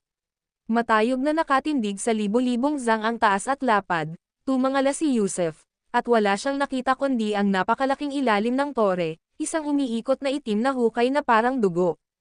Whoosh! Habang nagpupumigla si Yusef, biglang bumaba ang tore ng liwanag dugo, at binalot siya ng buo. Klang, natahimik ang mundo. Ang video na ito ay edited by Urban Storytelling. Kabanata 1447 Anong uri ng halimaw ito? Hahaha, tagumpay. Habang umalangaw-ngaw ang nakabibinging kalanting, na iyon, sabay-sabay na humagalpak ng tawa ang 8 sinaunang ninuno, naging mga anino kasabay ng kislap ng liwanag na may dugo. At sa sandaling ito, lahat ng nasa plaza ay natigilan, habang ang tore ng langit ay nakatayong napakataas, hindi masukat ang lawak, kasama si Yusef Zok, na naging isang higanteng ilang daang talampakan ang taas, naganap na nababalot nito, at agad na naglaho. Natahimik ang mundo, napigilan si Yusef Zok sa loob ng tore, Ngunit anong klaseng tore iyon? Marami ang naging mausisa tungkol sa kalikasan ng toreng ito, nagtataka kung paano ito naging ganito kaganda. Ang toreng ito, na umaabot sa kalangitan, ay tinatawag ding tore ng langit. Hindi alam ang pinagmulan nito, at walang nakakaalam kung anong uri ng mystical na kayamanan ito, ngunit nalalagpasan nito ang nangungunang 10 Progenial Spirit Treasures of Antiquity. Sino mang mabihag ng toreng ito ay namamatay sa loob nito. May mga bulong-bulungan na ang tore ay naglalaman ng 9 Heavens Deep Fire, ang Primordial Godly Thunder, at isang walang kapantay na mystical na ulan na kayang tunawin ang mga Diyos. Kapag bumuhos ang ulan, kahit ang langit at lupa ay hindi ito kayang tiisin. Hindi ba't ibig sabihin yan ay tiyak na mapapahamak si Yusuf Zop? Natural lang, tiyak na mapapahamak siya. Ayon sa alamat, marami sa mga dakilang Diyos noong unang panahon ang nahulog sa loob ng toreng ito. Upang madala sa tore, ang isa ay dapat na isang tunay na dakilang Diyos, isang kilalang tao, hindi tulad ng 51 sinaunang matuwid at masasamang Diyos na tila hindi karapat-dapat na maakit nito. Hindi ka panipaniwala, ang kapangyarihan ng mga ninuno ay pambihira. Makapangyarihan ang mga ninuno, makapangyarihan ang mga ninuno. Muli, lahat ng tao sa plaza ay lumuhad, ang mga papuri ay parang mga alon na walang tigil sa pag-alingaw-ngaw sa hangin. Bahagyang ngumiti ang 8 sinaunang ninuno, at pagkatapos, habang pinipitik ng paraon ang kanyang mga daliri, isang sinag ng dugo ang tumama sa napakalaki at malawak na tore ng langit, at magaan niyang iniutos, tanggapin. Whoosh! Dagong-dagong-dagong. Kaagad, nagsimulang manginig ang tore ng langit, kasabay ng malakas na paghampas ng hangin. Gayunpaman, isang kakaibang eksena ang naganap, habang ang paraon at ang iba pang mga ninuno ay sabay na kumunat ang kanilang mga noo, at lahat ng nasa plaza ay nalito, nagtataka kung bakit, kahit na ibinigay ng paraon ang utos na tumanggap, hindi ito nangyari. Marami ang muling nagsimulang bamulong sa mahinang boses. Sinasabing ang mga nasusupol ng tore ay agad na natutunaw, nagiging mahalagang enerhiya at nasisipsip ng tore, kaya pinapataas ang kapangyarihan nito. Ang pinakamalaking disbentahan ng tore ay kung hindi pinipino ang taong nasusupol sa loob, hindi liliit ang tore, kapag nakumpleto na ang pagpipino ay saka mo lang maaalis ang tore. Ang tore ay maaaring lumiit at maging isang maliit na butil ng lingga, ngunit hanggat mayroong isang bagay na buhay sa loob, ang tore ay hindi na magbabago muli.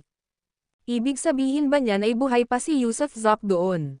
Dapat ay buhay pa siya, kung hindi, malamang ay kinuha na siya ngayon. Gayunpaman, hindi na kailangang mag-alala, nang pigilan ng tore ang mga sinaunang Diyos, may ilan na hindi agad napatay. Mayroon pang ang isang sinaunang dakilang Diyos, isang nilalang na binago mula sa isang batong baka, na binyansagang bato na kakabasag ng langit. Nasunog siya sa loob ng 49 na araw bago natunaw, at para sa iba pang dakilang Diyos, ang ilan ay tumagal ng ilang oras, ang ilan ay ilang araw, lahat ng uri ng tagal. Sa lohika, si Yusuf Zop, bilang isang mid-level na Divine Emperor, ay dapat sana ay namatay agad pagkakapasok, ngunit dahil hindi niya ito ginawa, ipinapakita lamang nito na mayroon siyang matinding tibay.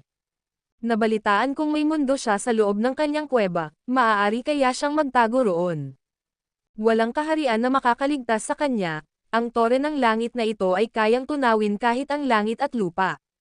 Kaya naman, ang mga likas na espiritual na kayamanan, mga makalangit na mundo, anumang may isip mo ay matutunaw ng toreng ito, iyon ang kakilakilabot na kapangyarihan nito. Kanino ang toreng ito? Ito ay pag-aari ng 8 sinaunang ninuno. May mga bali-balita na walang sinaunang Diyos ang nakakuha ng kayamanang ito, ngunit ito ay nahulog sa mga kamay ng 8 ninuno. Ito ay itinakda ng kapalaran, kaya kahit ang mga sinaunang Diyos ay hindi nangangahas na bumalik ng basta-basta. Wow! Sa toreng ito, wala itong talo. Bulalas ng lahat sa pagkamangha at paghanga. Sa sandaling ito, lumapit si Landen Torres sa 8 ninuno, kumunat ang noo, at nagtanong, hindi kaya siya mamamatay sa pagkasunog. Patay sa loob ng 2 oras, huwag kang mag-alala, sagot ng ninuno ng pamilya Torres nang may bahagyang ngiti. Sa totoo lang, nag-aalala ako na baka tumalon siya palabas, kakaiba ang taong ito. Huminga ng malalim si Landen Torres at sinabing, tumalon palabas, masyado kang ang nag-iisip, oo nga, kakaiba ang taong ito, na may walang hanggang kapangyarihan, ngunit pinigilan siya ng tore ng langit, na nagpapatunay na natapos na ang kanyang kapalaran, at wala ng paraan para mabuhay. Sayang naman ang mga kahanga-hangang talentong taglay niya. Walang dapat ikaawa, dahil hindi natin siya magagamit, dapat siyang mamatay. Nagbulungan ang 8 ninuno, walang pagmamadali, akala nila noong una ay agad siyang masusunog, ngunit dahil hindi naman, ipinahihiwatig nito na may nakatadhana pa ring kapalaran ang binatang ito. Ngunit gaano man kaganda ang kapalaran ng isang tao, ang pagpasok sa tore ng langit ang siyang magtatapos nito. Mula noong sinaunang panahon hanggang ngayon, tanging ang bato nakakabasag na langit lamang ang pinakamatagal na nanatili roon, ngunit hindi ba't namatay siya sa huli. Kahit sino pa ang dakilang Diyos, lahat sila ay mamamatay sa loob. Nagpatuloy ang mga ninuno sa kanilang mga bulungan, habang ang iba sa plaza ay masiglang nagkukwentuhan, ang dating kalunos-lunos na tanawin ay naglaho, at tanging kagalakan ng tagumpay ang naiwan sa kanila. Mabilis na lumipas ang oras, pagkalipas ng 2 oras, nagpalitan ng tingin ang 8 sinaunang ninuno. Matandang Fa, ikaw pa rin ang kukuha sa tore, dapat patay na siya, kung mabubuhay siya, lalamunan ko ng buo ang tore ng langit. Ang nagsalita ay si Wulaw, na humagalpak sa malakas na tawa, ang kanyang boses ay umalangaw-ngaw sa lahat ng direksyon. Lahat ng tao sa plaza ay ngumiti ng mapait, dahil kilala ang ninunong si Wu sa kanyang pagiging palabiro. Sige, kukunin ko na ang tore, pagkatapos ay kailangan na nating bumalik, bahagyang ngumiti ang paraon, muling ikinukumpas ang kanyang mga daliri, at naglabas ng isa pang sinag ng liwanag na dugo diretso sa tore ng langit. Pidgel ang hininga ng lahat, hinihintay na lumiit ang tore at maging kasing laki ng lingga. Tanggapin mo, sigaw ng paraon. Dagok, dagok dagok dagok, muling nanginig ang tore ng langit, at muntik nang maluwa ang mga mata sa plaza, hindi pa rin ba siya patay? Medyo natigilan ang 8 ninuno, 2 oras, 2 oras, at hindi pa siya nasusunog hanggang mamatay. Alam na maraming kilalang sinaunang dakilang Diyos ang napino sa loob lamang ng ilang minuto, at ang mga Diyos na iyon ay pawang mga nilalang na nakakapangilabot sa mundo, paano nakaligtas ang isang ito? Ano ang nagpapaiba sa Zok na ito? Paano? Si Wulaw, na nagbiro kanina, ay namula sa kahihiyan, ngunit walang nangahas na mang-asar sa kanya, at walang nangahas na guluhin ang isyo ng paglunok ng buo sa tore ng langit. Anong klaseng kakatwang tao ito? Galit na sabi ni Wulaw. Hindi namatay sa loob ng 2 oras, maghintay pa tayo ng 4 na oras, kung buhay pa siya, mamamatay siya sa loob ng 24, mungkahi ng isa pang ninuno. Karaniwan, hindi ito hihigit sa 24 na oras. Noong unang panahon, maraming malalaking higanti ang kakilakilabot, ngunit sa mga 24 na oras, sila rin ay pino. Kaya sa pagkakataong ito, huwag tayong magmadali, baka pagtawanan tayo ng mga nakababata. Maghihintay tayo rito ng 24 na oras, seryosong sabi ng paraon. Sige, maghintay ng 24 na oras. Agad na lumipad pataas ang 8 ninuno, pamwesto sa 8 direksyon, at umupo nang nakakrus ang mga paa sa ere. Siya nga pala, maghiwa-hiwalay na ang lahat, magsimula ng madugong labanan laban sa 51 tribo, at huwag mag-iwan ng kahit sino, utos ng paraon. Opo, tinanggap ni Landon Torres ang utos, at agad na inayos ang pagpapakalat ng mga tao sa plaza. Di nagtagal, umalis na ang lahat ng nasa plaza, ngunit pagkatapos maghiwa-hiwalay, ang ilan ay pumili ng matataas na taberna o bahay tuluyan at pinanood ang tore ng langit habang umiinom. Napakataas ng tore, mahirap makita ang tuktok, kaya naman malinaw itong nakita ng lahat ng banal na mamamayan sa walang hanggang lungsod, kahit ang mga mula sa kalapit na 8 lungsod ng bantay. Sa loob ng 24 na oras, lahat ay naghihintay. Ang video na ito ay edited by Urban Storytelling. Kabanata 1448 pangangalap lang ng bahagi. Ang walang hanggang lungsod at ang 8 dakilang lungsod na tagapangalaga ay nagpakita ng isang kakaibang tanawin. Mga pamilya, mga taberna, at mga tindahan, maraming tao ang umiinom ng alak o tsaa habang paminsan-minsan ay sumusulyap sa matayog na tore ng langit. Pagkatapos, lumilingon sila upang tingnan ang sunglass na nakalagay sa harap nila. Isa rin itong time sunglass, ngunit sinusukat nito ang tagal ng 12 oras. Kapag naubos na ang lahat ng buhangin, eksaktong 12 oras na ang lilipas. Minuto-minuto, segundo-segundo, lahat ay naghihintay sa kung ano ang maaaring mangyari pagkatapos ng 12 oras. Magkakaroon kaya ng mga hindi inaasahang pangyayari. Hindi pa rin kaya patay si Yusuf Zok. At iba pa. Sa madaling salita, lahat ng gawain ay tinalikuran, lahat ay naghihintay na lamang na lumipas ang oras. Halos wala ng tao sa Sunset Square. Bukod sa 8 mahusay na nakatatanda ng angkan, 8 mahusay na pinuno ng angkan, at Landen Torres, tanging ang mga panlabas na gwardya na lamang ang natitira. Maging ang mga pinuno ng angkan ng mga pamilyang pangunahing klase ay pinalayas na mula sa lugar na ito. Hindi na nagpalitan ng salita ang 8 dakilang matatanda. Bawat isa sa kanila ay nagkimkim ng iba't ibang antas ng pag-aalala, paano kung may mga hindi inaasahang pangyayari pagkatapos ng 12 oras. Kapag nangyari iyon, ang kanilang 8 dakilang pamilya ay talagang mawawalan ng bait. Swish, swish, swish. Ang buhangin sa gitna ng sandglass ay naglabas ng mahinang tunog ng pugiling, halos hindi marinig, ngunit lahat ay nakikinig ng mabuti. 12 oras, isang iglap sa paningin ng mga Diyos at mas matataas na nilalang, ay parang walang katapusang haba ngayon para sa mga taga-kalangitan. Mabuti na lang at matapos ang matiyagang paghihintay ng lahat, sa wakas ay nalalapit na ang 12 oras sa kanilang katapusan. Ang mga naninirahan sa walang hanggang lungsod, ang mga naninirahan sa 8 dakilang lungsod na tagapangalaga, ay lahat ay lumingon sa iisang direksyon, lahat ay ikaniling ang kanilang mga ulo upang tumingin sa tore ng langit sa Sunset Square. Ang tunog ng ding ang nagmarka sa natapos na countdown, at sa sandaling iyon, ang walang hanggang lungsod at ang 8 dakilang lungsod na tagapangalaga ay nabalot ng nakakatakot na katahimikan. Kasabay nito, sama-samang iminulat ng 8 elder ng angkan ang kanilang mga mata, tumayo si Landen Torres na nakakuyom ang mga kamao, habang huminga ng malalim ang 8 dakilang pinuno ng angkan. Wala ni isa sa kanila ang may gustong sorpresa. Ginoong Burger, ikaw naman. Mukhang hindi gumagana ang swerte ko, sabi ng paraon.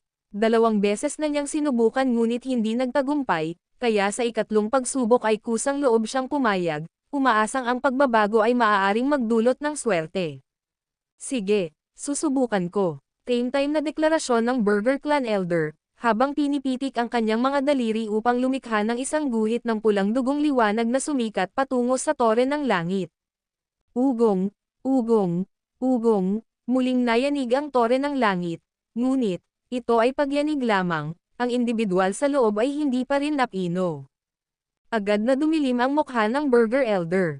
Ang paraon at ang iba pa ay nagpakita ng malungkot na ekspresyon, si Landen Torres ay halatang natigilan, at ang 8 pinuno ng angkan ay parehong nalito. Ang mga residente ng walang hanggang lungsod at ang mga nasa 8 dakilang lungsod ay bamulong sa pagkamangha.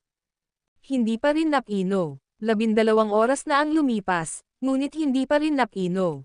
Anong klaseng halimaw, anong klaseng anomalya, si Yusuf Zok? Paano siya nakaligtas doon ng 12 oras? Alam ng lahat na ang ilang minuto, o kahit isang hininga, sa loob ng tore ay kayang gawing likido ang isang superior divine master. Ngunit ang isang tulad ni Yusuf Zok, isang mid-level na divine emperor, ay nanatili ng 12 buong oras. Walang dag ang hindi ito inaasahan, lampas sa lahat ng imahinasyon at hula, isang tunay na pagsuwi sa tadhana. Ano ngayon? Nagpalitan ng mga tingin ang 8 elder ng angkan, habang maging si Landen Torres ay hindi alam ang gagawin. Kung ang individual sa loob ay hindi mapapaganda, ang tore ng langit ay mananatili lamang, hindi maaaring kolektahin o bawasan. Hindi rin maaaring magpatuloy doon ang 8 elder ng angkan ng walang hanggan. Kailangan nilang bumalik sa altar ng Diyos. Bumalik na tayo sa altar ng Diyos. Pagkatapos ng 12 oras pa, maaari na nating ipasubok ito sa iba, mungkahi ng paraon. Iyon na marahil ang pinakamahusay na pagpipilian. Total, hindi naman siya makakatakas sa tore, ang pagpipino ay usapin na lamang ng panahon. Sa katunayan, kapag nasa loob na ng tore, siguradong kamatayan ang mangyayari, kailan na lang ang tanong. Hindi mo kailangang mag-alala tungkol sa pagtakas niya. Sino ba sa lahat ng nilalang ang makakatakas sa tore ng langit? Ang pagsupil nito ay ganap, walang sino man ang makakatakas. Kaya nga, wala kang dapat ipag-alala. Maya-maya, babalik kami para kunin yan. Total, wala namang ibang nakakaalam kung paano yan aayusin. Tama, umatras muna tayo ngayon. Siya nga pala, Quezon Torres, kakailanganin mong muling ayusin ang iyong angkan, lipulin ang bawat natukoy na banta, at bawiin ang mga teritoryo sa timog silangang bahagi. Sa loob ng susunod na dekada, dapat mong tiyakin ang kapayapaan ng Heavenly Realm, paksain ang sinumang sumasalungat sa 8 dakilang pamilya. Naiintindihan ko. Alam ko ang dapat gawin. Makakaasa kayo, mga elder, tango ni Landen Torres. Sige, pagkatapos ng 12 oras, magpapadala kami ng isang tao para kunin muli ang tore. Titingnan natin kung buhay pa siya. Tayo na. Pagkatapos magsalita ng 8 nakatatanda, sila ay nag-iba bilang mga agos ng liwanag, at naglaho sa kalangitan. Huminga ng malalim si Landen Torres, saka malamig na nagutos, walang sino man ang dapat pumasok o lumabas sa Sunset Square. Naiintindihan ko, sabay-sabay na tugon ng 8 pinuno ng angkan. Kuwait. Samantala, ang walang hanggang lungsod, ang 8 dakilang lungsod na tagapangalaga, at maging ang buong kaharian ng langit ay naghiyawan. Lahat ay namangha kay Yusuf Zok, ang nag-iisang anomalya, na hindi pa rin namamatay. Ang kanyang kaligtasan ay lumampas sa lahat ng inaasahan, na nag-iwan sa masa na nag-iisip ng malalim. Paano nagawa ni Yusuf na magtiis sa loob ng tore ng langit? Bakit hindi siya nito napino sa loob ng 12 oras? Batay sa lohikang ito ng kawalan ng kakayahang linawin, si Yusuf Zok ay tila maihahambing sa mga sinaunang dakilang Diyos, posibleng maging sa mga dakilang Diyos sa kanila. Total, kahit ang mga sinaunang dakilang Diyos ay mabubuhay lamang sa ganoong lugar sa loob ng 12 oras. Kuwait. Habang lumilipas ang oras at nag-iisip at nagtatalo ang mga naninirahan sa Heavenly Realm, lumipas ang isa pang 12 oras. Pagkatapos ng 12 oras, dumating ang isa pa sa 8 elder ng angkan, sa pagkakataong ito, si Elder Nong. Tahimik na dumating ang matandang sinong sa ilalim ng takip ng gabi. Hindi nag-aksaya ng oras, lumapit siya sa tore at sinubukang kunin ito. Gayunpaman, tulad ng dati, ang tore ay yumanig ng malakas, ngunit hindi pa rin ito lumiit. Muling naging malungkot ang ekspresyon ni Elder Nung nang tumalikod siya at umalis. Nalito ang mga tao sa Heavenly Realm. Gaano ba katigas ang loob ni Yusuf Zok?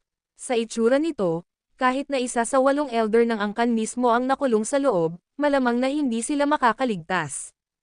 Sa ikatlong araw, isa pang elder ang lumapit, si Elder Sia. Muli, nayanig ang tore ng langit, at muli, umalis si Elder Sia na may galit. Sa ika-4 na araw, si Elder Wu, ang ika-5, si Elder Lei, ang ika-6, si Elder Yun, ang ika-7, si Elder Kong, at sa ika-8 araw, muli itong paraon. 8 magkakasunod na araw, 8 pagtatangkang pinuhin, wala ni isa ang nagtagumpay. Sa pagtatapos ng 8 araw, tuluyang tumigil sa pagkilos ang tore ng langit. Lumipas ang 1 buwan bago ito muling nanginag, ngunit ayaw pa rin itong lumiit. Ang maraming naninirahan sa kaharian ng langit ay nagbago mula sa kanilang paunang pagkabigla at kawalan ng paniniwala patungo sa katamtamang katahimikan. Sa puntong ito, sa tuwing yayanig ang tore, ang kanilang reaksyon ay ang sabihin lamang, umayanag itong muli. At iyon lang, isang simpleng pahayag lamang, uminig itong muli, ngunit hindi siya namatay. Pagkalipas ng 3 buwan, muling yumugyog ito. Pagkalipas ng 1 taon, isa na namang pagyanig. Kuwait. Sa loob ng tore ng langit, kumidlat ng malakas, sumabog ang mga apoy ng marahas, at nagngangalit ang mga pulang bugzo, ang primordial godly thunder, 9 heavens profound fire, at ang kakaibang pulang ulan. Ang 3 puwersang ito ay walang kapantay sa kanilang kabagsikan, kaya nilang lipulin ang isang superior divine master sa isang iglap. Ngunit, sa sandaling ito, si Yusuf Zok ay bumalik na sa kanyang tunay na anyo, ang kanyang katawan ay nababalot ng nagniningning na gininto ang liwanag. Gayunpaman, natagpuan niya ang kanyang sarili na hindi makagalaw, ang kanyang pisikal na kalagayan ay lampas sa kanyang kontrol. Ito ay dahil sa higanteng binhi ng espiritu sa loob niya, na mabilis na nilalamon ang tatlong puwersa. Ang binhi ay kumikinang sa patuloy na nagbabagong gininto ang kinang. Lumalago ang binhi ng espiritu, hinihigop ang mga sustansya ng tore ng langit. Ang video na ito ay edited by Urban Storytelling. Kabanata 1449 ang itim na tigre ay naging aliping hayop ng iba. Sa mundo, anumang binhi, hanggat nakakatagpo ito ng tamang temperatura, lupa, at mga sustansya, ay mag-uugat at sisibol. At sa sandaling ito, ang higanteng binhi ng espiritu sa dagat ng putik ni Yusuf Zak ay nakatagpo na rin ng angkop na kapaligiran sa paglaki nito. Sa tore ng langit na ito, sa ilalim ng irigasyon ng primordial godly thunder, nine heavens profound fire, at ng pulang mahimalang ulan, ang katawan ni Yusuf ay bumuo ng isang transitional medium, na malayang nagpapahintulot sa kidlat na tumama sa kanyang katawan, apoy na sumunog sa kanya, at pulang ulan na magbasa sa kanya. Matapos masipsip ng kanyang katawan ang mga sustansya na ito, agad itong isinama sa higanteng binhi ng espiritu. Noong una, ayaw ni Yusuf Zak na magtagal dito, dahil marami pa ring mga bagay sa labas na nangangailangan ng kanyang atensyon. Gayunpaman, natuklasan niya kalaunan na dahil gusto ng binhi ang ganitong kapaligiran sa paglaki, hindi makagalaw ang kanyang katawan. Bukod pa rito, natuklasan niya na ang primordial godly thunder at ang nine heavens profound fire ay parehong nababawasan, ang binhi, na kasing haba ng daliri, ay tila walang kabusugan. Sa ilalim ng mabilis na pagsipsip nito, ang tatlong mystical na puwersa sa loob ng tore ng langit ay nababawasan araw-araw. Dahil sa mga pangyayari, walang nagawa si Yusuf kundi ang makipagkompromiso, manahimik at maghintay sa pagtubol ng binhi, dahil walang saysay ang pagiging balisa. Araw-araw, taon-taon, ang buto ay walang tigil na umiikot, habang ang mga sustansya ay patuloy na nagpapalago sa unti-unting paglaki nito. Hindi ito nagugat, ni hindi rin sumibol, lumaki lamang. Pagkalipas ng isang taon, mula sa orihinal na haba ng isang daliri, lumaki ito hanggang sa isang talampakan. Pagkalipas ng 3 taon, mula sa isang talampakan, lumaki ito hanggang halos 1 metro, pagkatapos ay tumigil ang paglaki ng buto, at nagsimulang lumitaw ang maliliit na bitek. Mabagal ang bilis, 1 pinong linya lang ang nababasag kada araw. Pagkalipas lamang ng 7 taon ay tuluyang nalaglag ang balat ng buto na kasing haba ng 1 metro, at ang gininto ang buto ay naging isang bagong buto na kulay jade green, pahabang, at parang mais. Nakita ni Yusuf na ang bagong binhi ay tila may mga disenyo, nakahawig ng mga linya ng mga meridian, at ang mga disenyong iyon ay patuloy na sumisipsip ng mga sustansya mula sa tore ng langit, at nagusbong ng mga galame sa ilalim. Napagtanto ni Yusuf na hindi pala mga galame ang mga iyon, kundi ang buto ay nagugat na. Nako, ilang buwan ang lumipas, bumukas ang isang patong ng balat ng higanteng buto, nakahawig nga ng isang binal atang mais, matapos malaglag ang isang patong ng balat, sa loob, marami pang patong ang naroon. Gayunpaman, ang mga sustansya ay kailangang unti-unting makuha, kaya napakabagal ng paglalagas ng balat. Nagtataka rin si Yusuf kung ano ang magiging binhi kalaunan, kaya matyaga siyang naghintay. Bukod dito, lubos na alam ni Yusuf na ang kanyang kaharian ay naabot na ang tugatog ng Superior Divine Emperor, kalahating hakbang na lang ang layo mula sa pagiging isang Divine Master. Sa katunayan, hanggat lumalabas siya sa toreng ito, agad niyang mararanasan ang kalamidad ng dignidad. Ang mga sustansya na hinihigop ng buto at ang paglaki nito ay katumbas ng kanyang paglaki, dahil ang buto ay ang kanyang spirit seed, ang higanteng spirit seed. Kaya naman, habang lumalakas ang buto, natural din siyang lumalakas. Gayunpaman, hinadlangan ng tore ng langit na naghihiwalay sa lahat, hindi niya maanyayahan ang kapahamakan, kaya't hindi niya nagawang makapasok sa kaharian ng dignidad. Pagkalipas ng 9 na taon, ang tatlong enerhiya sa tore ng langit ay naging lubhang manipis, kasama ang mga enerhiyang tulad ng kulog, apoy, at pulang ulan na pawang malapit ng maglaho. Samantala, sa labas, sa loob ng mahigit 9 na taon, ang mga Diyos ng kaharian sa langit ay nawalan ng malaking interes sa tore ng langit. Sa loob lamang ng 9 na taon, si Yusuf Zak ay hindi pa lubos na napipino, kaya ang unang pagkabigla at galit ay nawala na lamang at naging walang kabuluhan. Hindi maiiwasan, siya ay dadalisayin hanggang kamatayan, oras na lamang ang hinihintay, o marahil itong si Yusuf ay maaaring magtagal ng ilang dekada sa loob tulad ng Stone Shard Sky na iyon.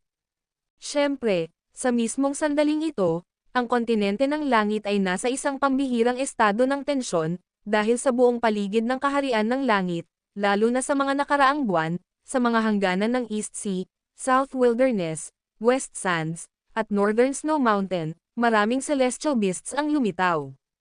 Mga kawan ng mga snow wolf, snow eagles, snow leopard, snow fox, at maging ang mga kasuklam-suklam na snowmen at iba pa ay nagtitipon sa hilagang hangganan, na sinasabing umaabot sa bilyon-bilyon ang bilang.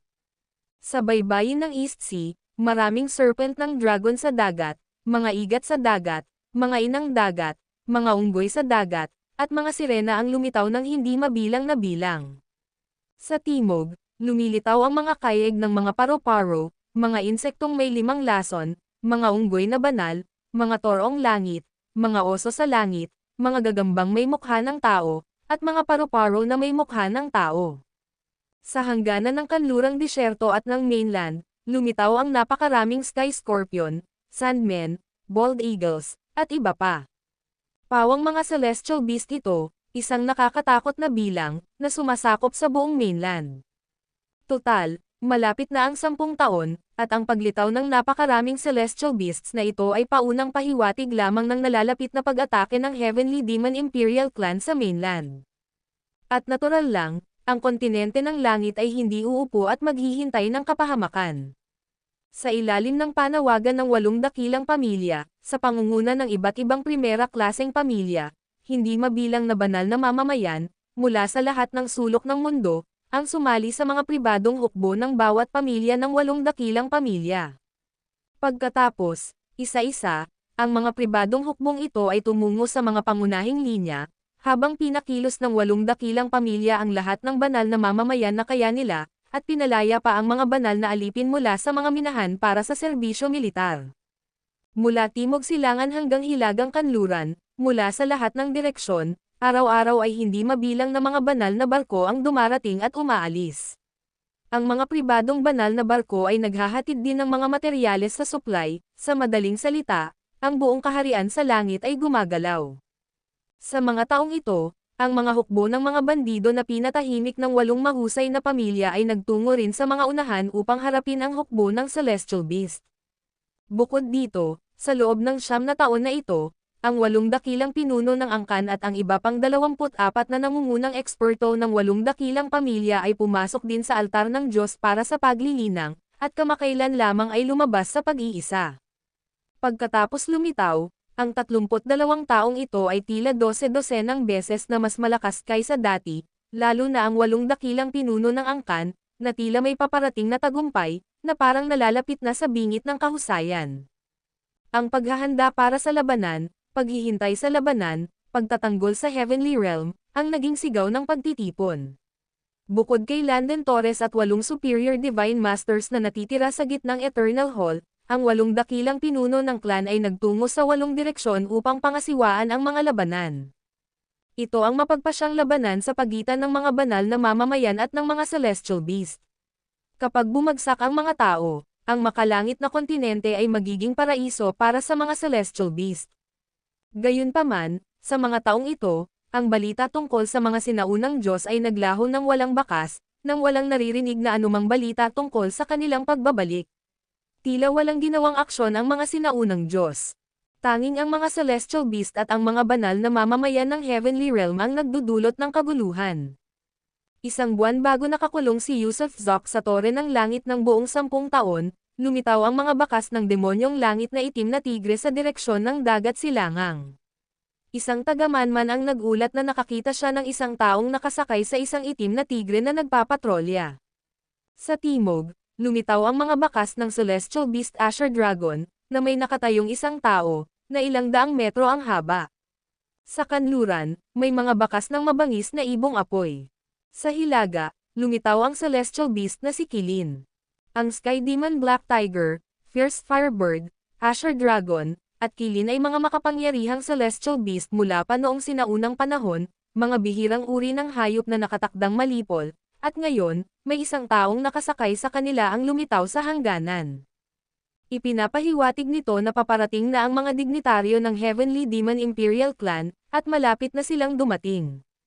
Ulat, sa Eternal Hall, isang mensahero ang dali-daling pumasok sa bulwagan, lumuhad sa isang tuhod, at sumigaw ng malakas. Ayon sa ulat ng Eastern War Zone, 3 sa mga natukoy na Sky Demon Black Tiger ay mula sa Dignity Realm, at ang taong nakasakay sa Black Tiger ay nakakagulat na ang 10 taon na ang nakalilipas na Emperor, at gayon din, ang Black Tiger na iyon ay dating kabayo ni Gale Burger, na kilala bilang Yusuf Zok. Itim na tigre ba yan ni Yusuf Zok?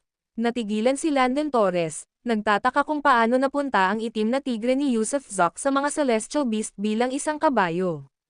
Maaari kayang sumali ang Black Tiger sa Heavenly Demon Imperial Clan, at kusang loob na maging kanilang kabayo. Parang may mga kadena sa leeg nito. Malakas na sagot ng mensahero. Naiintindihan ko, tumanggaw si Landon Torres, pagkatapos ay mapait na ngumiti. Malapit nang mamatay si Yusuf Zok, maging ang kanyang sinakyan ay naging halimaw na ng iba. Tila tunay na matatapos ang kapalaran ni Yusuf Zok. Ang video na ito ay edited by Urban Storytelling. Kabanata 1450 Kabuktutan sa Dilim. Silangang Dagat, Isla ng Huangyan. Sa sandaling ito, ang Huangyan Island ay naging pangunahing himpilan ng Demon Vanguard Army. Ang buong isla ay mahigpit na napapalibutan, patong-patong, at lahat ng mga piling Sky Demon na dumating sa East Sea ay natipon dito. Ang Anak sa Langit, ang pinuno ng kampo ng mga pangunahing tauhan na ito. Kung ikukumpara sa 10 taon na ang nakalilipas, ang kanyang antas ng cultivation ay lumago ng malaki, at ngayon ay naabot na niya ang high-level God Sovereign Realm. Sa sandaling ito, ang Anak sa Langit ay nakaupo sa tolde ng militar sa isla ng Huangyan, na may 4 na bowl ang kristal na nakalagay sa mesa sa harap niya. Ang mga bowl ang kristal na ito ay kakaiba at pinapayagan para sa totoong oras na komunikasyon ng harapan sa malalayong distansya. Sa loob ng 3 sa mga bowl ang kristal, kumikinang ang mga imahe ng 3 individual, habang ang huling bola ay sumasalamin sa kanyang sariling mukha. Sa 3 larawan, pawang mga kabataan ang inilalarawan, 2 sa kanila ay mga babae. Ito ang mga pinuno ng mga kampo ng mga pangunahing sundalo sa Timog, Kanluran, at Hilaga, na pawang mga bata pa. Ang pinuno ng Southern Vanguard ay isang babaeng nakasuot ng pula, ang kanyang mahabang buhok ay nakatali ng mataas. Mayroon siyang anyo ng kabayanihan na kayang tapatan ng sinumang lalaki, na nagpapamukha sa kanya na lalong magiting. Ang pinuno ng Kanlurang Panlaban ay isang binata, mga 20 taong gulang, na tamad na nakasandal sa isang upuan, karga ang isang puting pusa. Ang pinuno ng Northern Vanguard ay isa ring babae. Ang babaeng ito ay napakaganda, nagpapakita ng kadalisayan at kagandahang asal, na para bang kabilang siya sa isang kaharian ng langit. Nakasuot siya ng puting kapa, sombrero na gawa sa balahibo, at maging puting guwantes, na nagbibigay ng kakaibang alindog. Sa 3 ito, ang babaeng nakapula mula sa Timog ay si Prinsesa Tiffany Buck ng Kaharian ng Timog. Ang binatang may kargang pusa mula sa Kanluran ay si Prinsipe Coulter Flynn, ang pang-4 na prinsipeng tagapagmana ng Kanlurang Maharlikang Angkan. At ang nagyayelong dalisay na babae mula sa Hilaga ay si Prinsesa Zola Beren ng Kaharian ng Niebe. Kasama ang Heavenly Son, silang 4 ay miyembro ng Sky Demon Imperial Clan at may mahahalagang pinagmulan. 10 taon na ang nakalilipas, sa Sunset Square, lumitaw ang 4 na pangunahing Sky Demons, ang isa ay nagngangalang Coulter, ang isa pa ay si Ali Buck, ang pangatlo ay si Jamie Beren, at ang pang-4 ay si Dante Stewart. Ang 4 na pangunahing maharlikang pamilya ng mga Sky Demon, sina Flynn, Buck, Beren, at Stewart, ay kumakatawan sa mga dominanteng paksayon at sa mga ganap na monarko sa loob ng angkan ng Sky Demon. Ngayon, ang 4 na pinuno ay nagdaraos ng isang pulong na parang bowl ang kristal.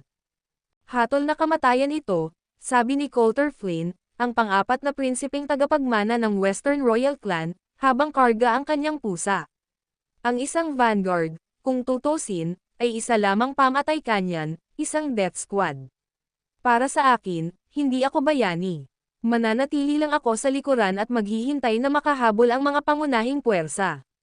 Duwag, nakakahiya ka sa pangalan ng pamilya Flynn. Single ni Tiffany Buck, ang babaeng nakapula, na halatang may paghamak. Oo nga, kung hindi mo samantalahin ang sandaling ito para magkamit ng mga merito, kailan mo gagawin iyon? Malamig na ngumisi si Zola Baron mula sa hilaga. Hindi interesado, hindi interesado. Anong mga merito ang makukuha? Anong mga karangalan ang makakamit?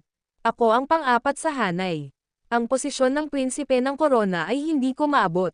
Kahit mamatay ang prinsipe ng korona, hindi pa rin ito makakarating sa akin.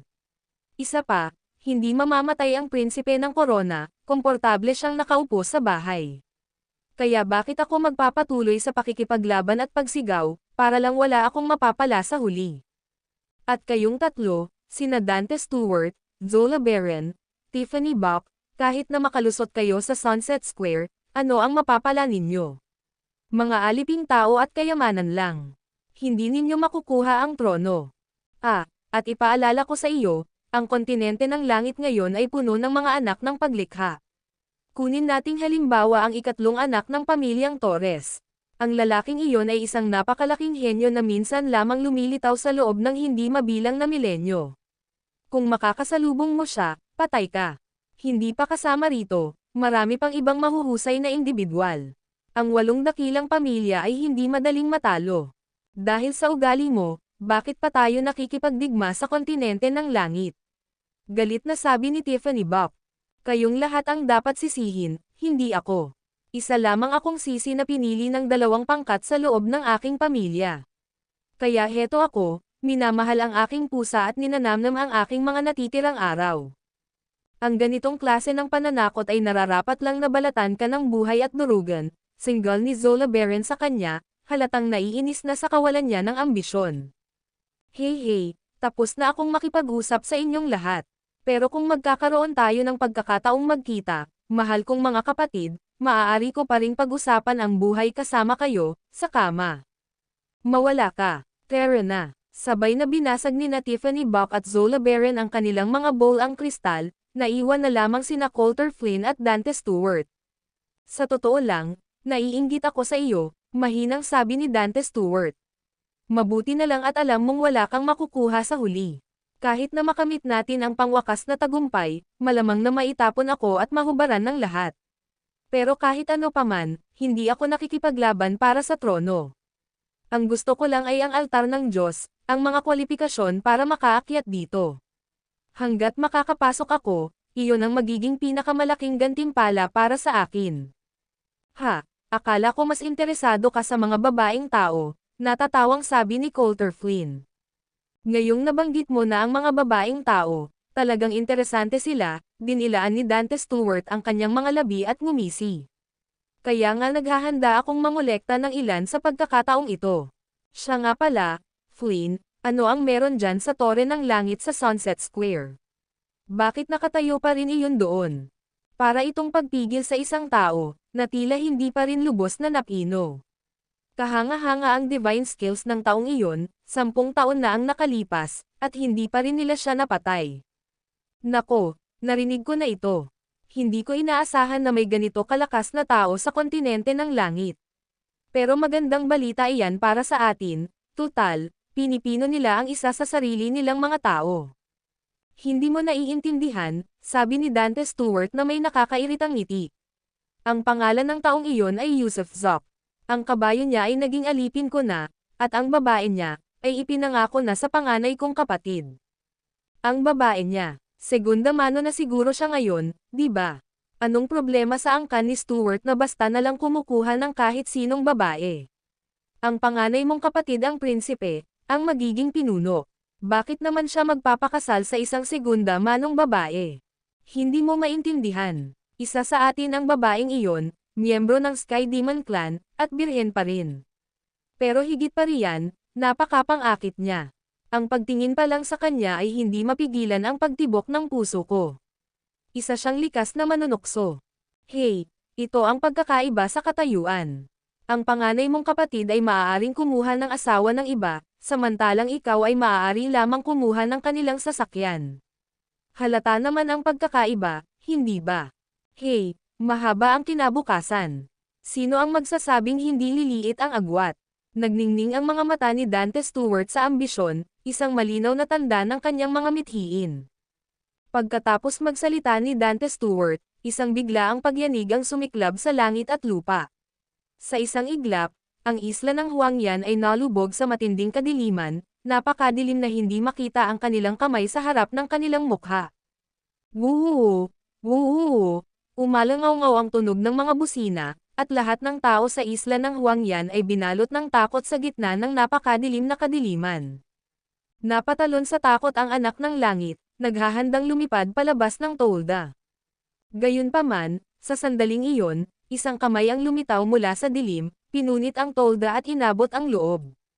Matagal nang nagtataglay si Dante Stewart ng hindi kapani-paniwalang divine skills, at ngayong naabot na niya ang high-level God Sovereign Realm, ang kanyang kapangyarihan ay nakakatakot at kapantay ng 8 dakilang pinuno ng angkan noong mga nakaraang taon.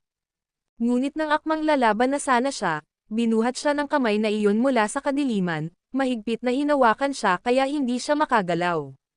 Siya ay tinamaan ng takot. Maaari kayang ang 8 dakilang taga-kontrol mula sa Calabang Campo.